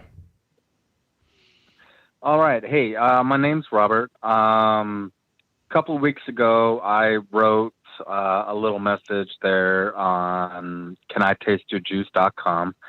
Phil was nice enough to post it for me, and he sent me a package for my folks, specifically to get them off of smoking. I'm 49 years old, ex-military. My father's 69 years old, ex-Air Force. I don't know if Phil remembers it or not, but he sent me a huge carton of EQ filters. So I had to go out and buy the EQ filter itself. And that's cool. My father, totally into it. That is awesome. He's definitely very much into it. My mom, she loves the Endura T18 that Phil sent along with the other stuff. And I just want to say thank you, Phil. You're very welcome. That's great. That's You're exactly the reason why we do the show. We thank Inikin for allowing us to do that. I mean, we get a lot of stock from Inikin, and they know we do that when we get people that interact with us on the show, whether it be them or whether it be their parents. We kind of pick up on that right away, and we offer kits to you guys to get you at least started. And when we hear a story like this from you about your parents and them being into it, and maybe hopefully getting them off of cigarettes. I mean, that's fantastic. That's exactly why we do these shows, and I sincerely hope that it works out for your parents. Yeah, that's the main thing. And listen, like I said, I'm sorry, real quick. The 5 Ponds tobacco flavor that you sent along with the package, my dad absolutely loves it. So I think definitely might have a converter. That's fantastic. There. I mean, like I said, I'm 49 years old.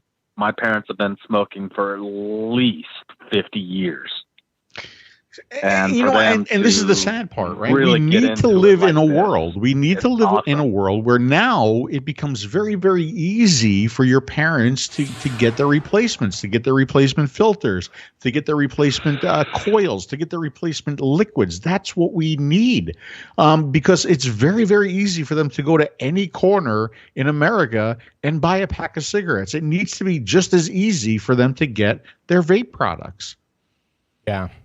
Well, listen, congratulations, first absolutely. of all, for I agree. And like I said, my parents, I mean, it's been about 2 weeks now, and they seem to be full-blown into it. Neither one of them has bought a cart, and they're definitely full-blown Inikin vaping fans now.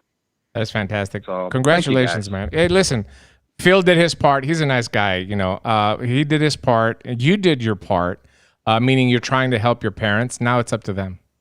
And we just pray and hope that it works. It works for them. That's all we can do. Hey, 2 weeks, that's a plus in any smoker's life. I mean, not smoking a cigarette for 2 weeks, that's a huge pretty step. damn good. Huge step. Huge. I've been off of it for a year and 3 weeks now. So that's fantastic. Anyway, I just wanted Thanks, to brother. say thank you, fellas. I appreciate you and keep up the good work. Thank you, brother. Have a good night. Very welcome. All right. Bye-bye. Later. That was nice. It's nice to get phone calls. Like I love. I mean, it's still. I mean, that's what. It gives you chills, man. Right? It gives you chills. Yeah. It makes you want to keep doing it in the face of all the negativity. Right. Yeah. That call makes me want to continue to do the videos and to continue to do these shows. And by the way, we do need to cut part of that out. Send it to 5Pawns along with our PayPal address. Absolutely, shit. And Inikin too, right? Yeah. But definitely need to get our cut there. But that was just sweet. But anyway, Apathy Miller, what's up, brother? Says the government does not care. They want their money.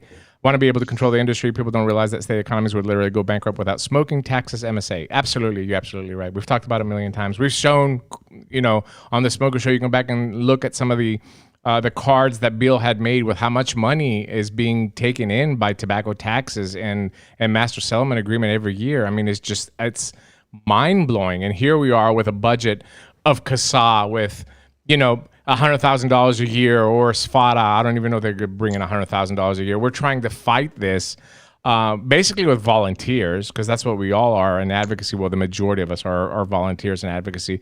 We're trying to fight these huge economic interests, and you're absolutely right. But Larry can't go to bed yet. We haven't opened up the present yet. Larry, where are you going?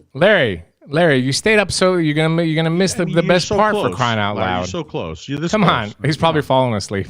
That's the old people that are sitting on the couch watching TV, and I was like, that's exactly where Larry's. So mean. I'm sorry, Larry. Anyway, so what was I gonna say? But anyway, I just want to close this segment out before we have a little bit of fun. So the sensationalism versus reality. And I know, again, there's a lot of YouTube and people that talk about vaping and stuff like that. But listen, you really have to dive in and understand how politics and how policy is made in this country before you give advice. Okay? Obviously, I'm against banning anything, honestly, right? I don't want menthol cigarettes to be banned. If somebody is an adult and they want to smoke a menthol cigarette, they should have every right to do it. But I'm more so the reason why I brought all this up with the nicotine cap and the menthol ban is to make you understand that there's a process to everything. You can't get from point A to Z immediately in America, especially when it comes to the federal government. The federal government moves very, very, very, very slow. And given the facts that menthol cigarettes are protected under the 2009 Tobacco Control Act, puts another step, a legal step in for the FDA before they can move forward with any kind of proposition they're going to have. I dream and I hope of a world where the FDA is going to wake up one morning and approve a menthol vapor product and tell people, look, we want to get menthol cigarettes off, but here's an alternative. That would be menthol vaping. I mean, it could happen. I mean, people can dream, right? But the reality is that we're gonna be okay. It's gonna be rough, but vaping is not going anywhere. We're gonna be around here, and we're gonna be helping people quit smoking, and then it's gonna be one by one, back to the roots, just like we always used to do. Take one person at a time that sees you vaping, and help them on their journey to quit smoking. I hope I explained everything correctly, Phil, today. I hope you understood everything. You know what always amazes me about you? I mean, there's so many amazing things about you, right? But for an illegal Greek alien, you know so much about the U.S. government. I mean, it's amazing. It's unbelievable. I don't want to. I didn't want to. I was thrown in this position, and I had to, Phil. That's the bad thing about it. I never thought I would be in the state capitol or in Washington, D.C. talking to these guys or meeting with the FDA. Or I never thought I would be in that position. But when you're in that position, you need to understand the law, and you need to understand how they're doing this, what's giving them the right to do this. And it's mind-blowing that more people are not up in arms about it, but I guess, like we've talked about in the past, people I see it in the group, and we have this Find F census group on Facebook, which was designed to help people through this new technology of vaping, but I see people from the UK today going on there bitching why the pod on the census is 2 ml. In the UK, which has passed the TPD 5 years ago. You can't have everybody wants to get that bung out of there, man. And I'm like, Dude, what are you bitching at me for? I mean, I didn't. First of all, I didn't pass the law. Where were you 5 years ago when they were passing the law? And now you just now realize that there's a 2 mil restriction in your country. So, yeah, it's unfortunate, but I mean, that's just the reality of what we live. Anyway, thank you, Melissa. Melissa said I'm a rock star. Don't get mad. Don't be mad. That's okay. So we let's switch gears a little bit and talk about some funny stuff. I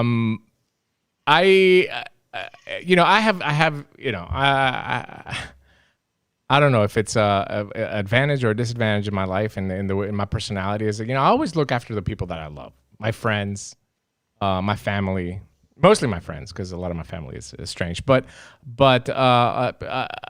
I always want to take care of them first before me.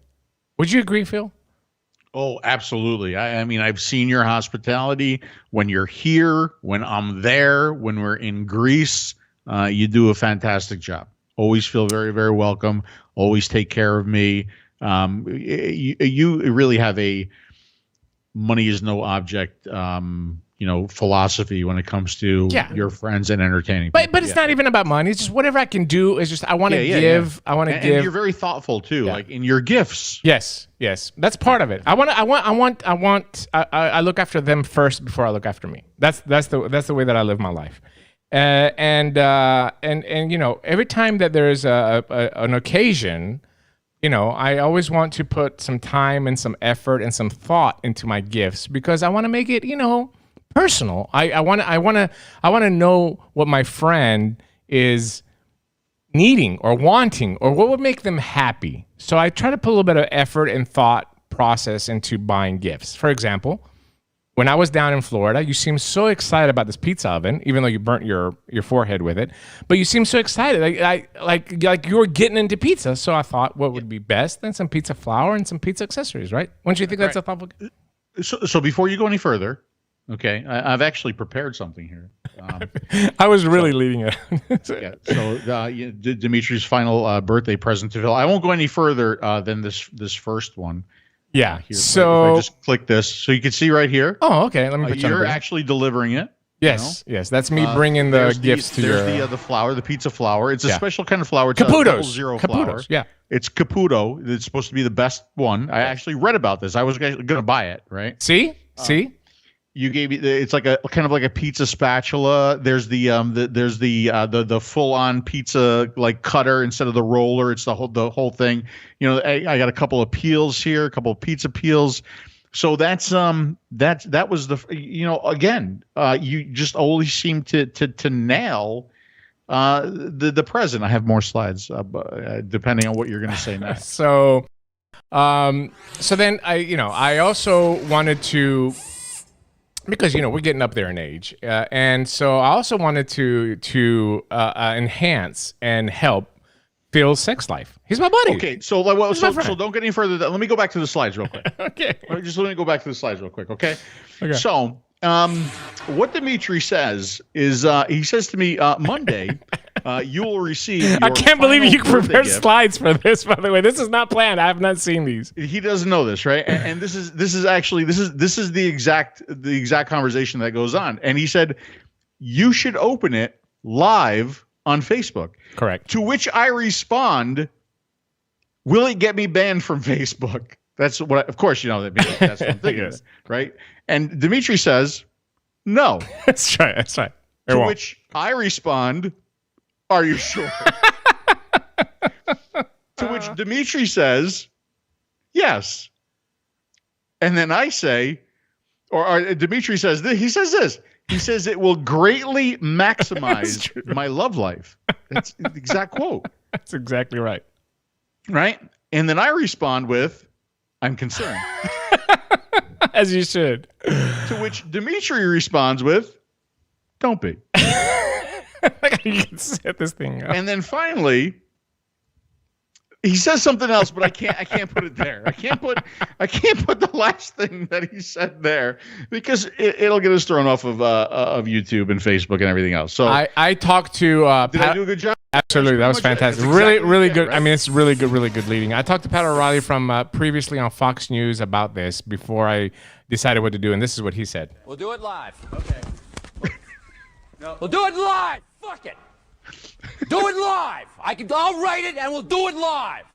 That's what he said. So I have to go along with what he said and do it live. So, not to drag this any longer, I did send you a package that I believe that will attract so many women to you. You will have a hard time keeping them off of you. So, without any further ado, I would like for you to open your gift for your 29th birthday. Again, addressed to Phil Q-Tip Town Bissardo. We actually both do kind of a funny job with labels to each other.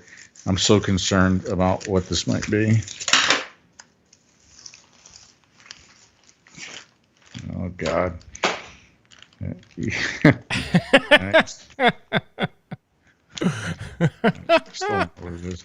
So many women on it. So many women.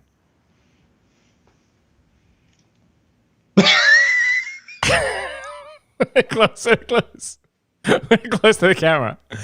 Dude, there is absolutely no woman would see that and not get wet and open her legs immediately for you. I mean, look at that. Look at that.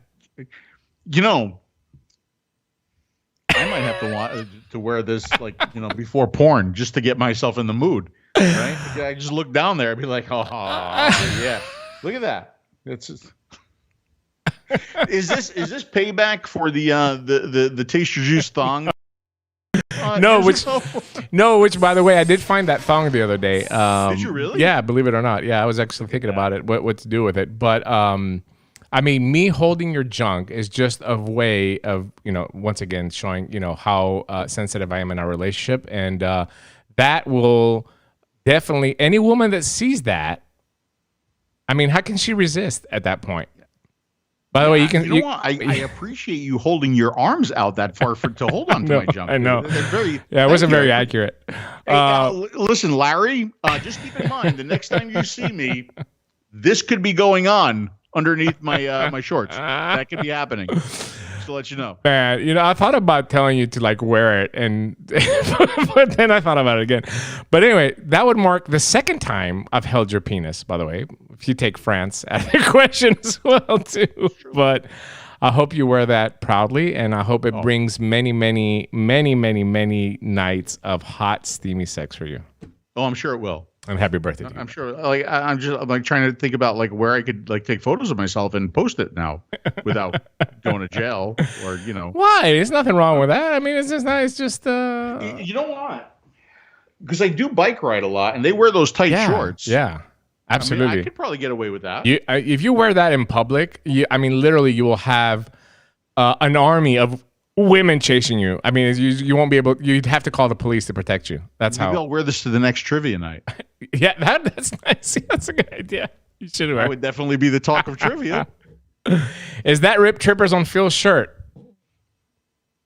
Don't be jealous. I found. I can't believe nobody caught onto that until like now.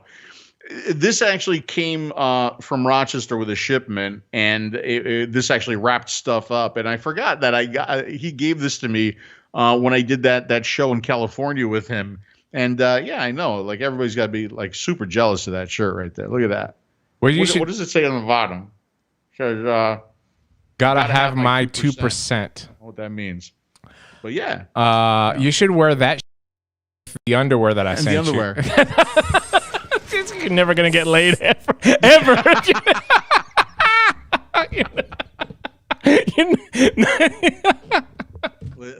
Dimitri, thank you so much. You're welcome, buddy. Thank you so much for this absolutely, beautiful gift. You guys, do you realize that 80% of the gifts that Dimitri gives me has his face on it? Think about this, right? Yeah. So the underwear, that's right? Good, the shirt with all of the Dimitri faces all over it. The cardboard cutout of Dimitri.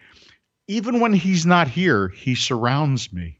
Yes, He really does. Absolutely. Well, I want to make sure that I'm close to you when I'm not there. That way you... I can tell a quick funny story. So let me just go back to this photo right here. Let me go back real quick. All right. So this photo right here. See you there in the kitchen? Yep. Okay. Here's the fun thing about getting a little bit older, right? You forget shit. Okay.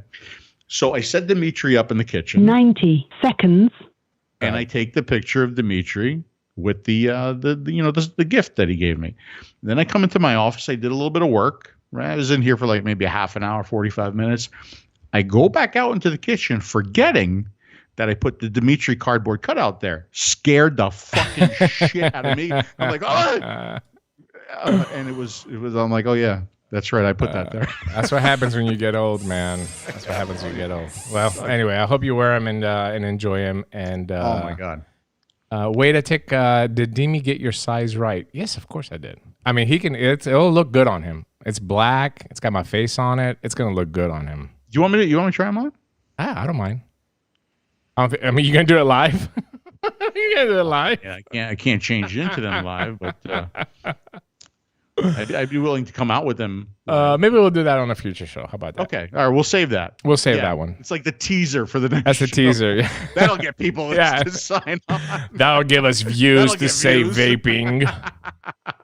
Well, I mean, it's meant to protect your woodcock. That's what it's trying to say. I'm just gently holding it. All right. We've said it all. I've got a flight to Vegas tomorrow. And if you're going to be at the TPE, yeah, it'd be nice to see some people and say hi to them. I doubt I'm going to enjoy it that much, but yeah. You go first, Phil. Switch to you. Look at that. I just noticed they put a woman's body on me, by the way, too. Look at that. And you know what? The way the stitching is right here. It's going to look good. It almost looks like like you're like a dominatrix kind of thing. Like straps and shit. That's hot, man. I made sure that I had enough room right there for your junk because I know it's big. So I just want to make sure that it's plenty of room there so you're comfortable. Hamish reminded me of something. I almost got banned from Facebook again. Why?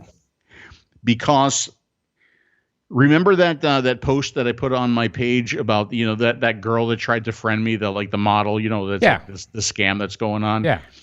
Somebody said that they wanted me to introduce them, and I said I'll hook you up with her OnlyFans page. Okay. As a joke. Yeah. Oh, Facebook right away they wanted to boot me. That was really?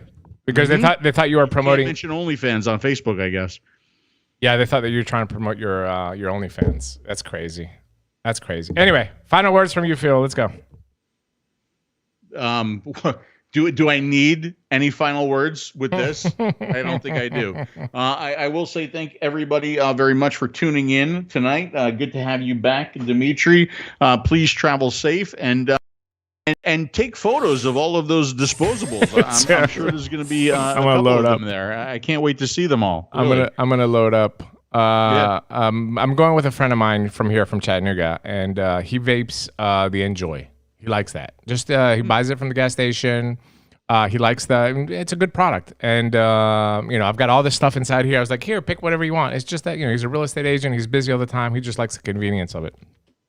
So I said, he says, I said, we're gonna go over there. I said, you're gonna fill up on this. You're gonna have disposables for the rest of the year. But I'm excited to see a few people that I haven't seen in a while. A few of my clients are gonna be there as well too, with their booth. So I'll get to network with them and I haven't seen them in a very, very long time. So I'm excited about going, but it's not gonna be the same without you there. I know. I wish I could go. I wish I didn't have the commitments. But listen, when you are there.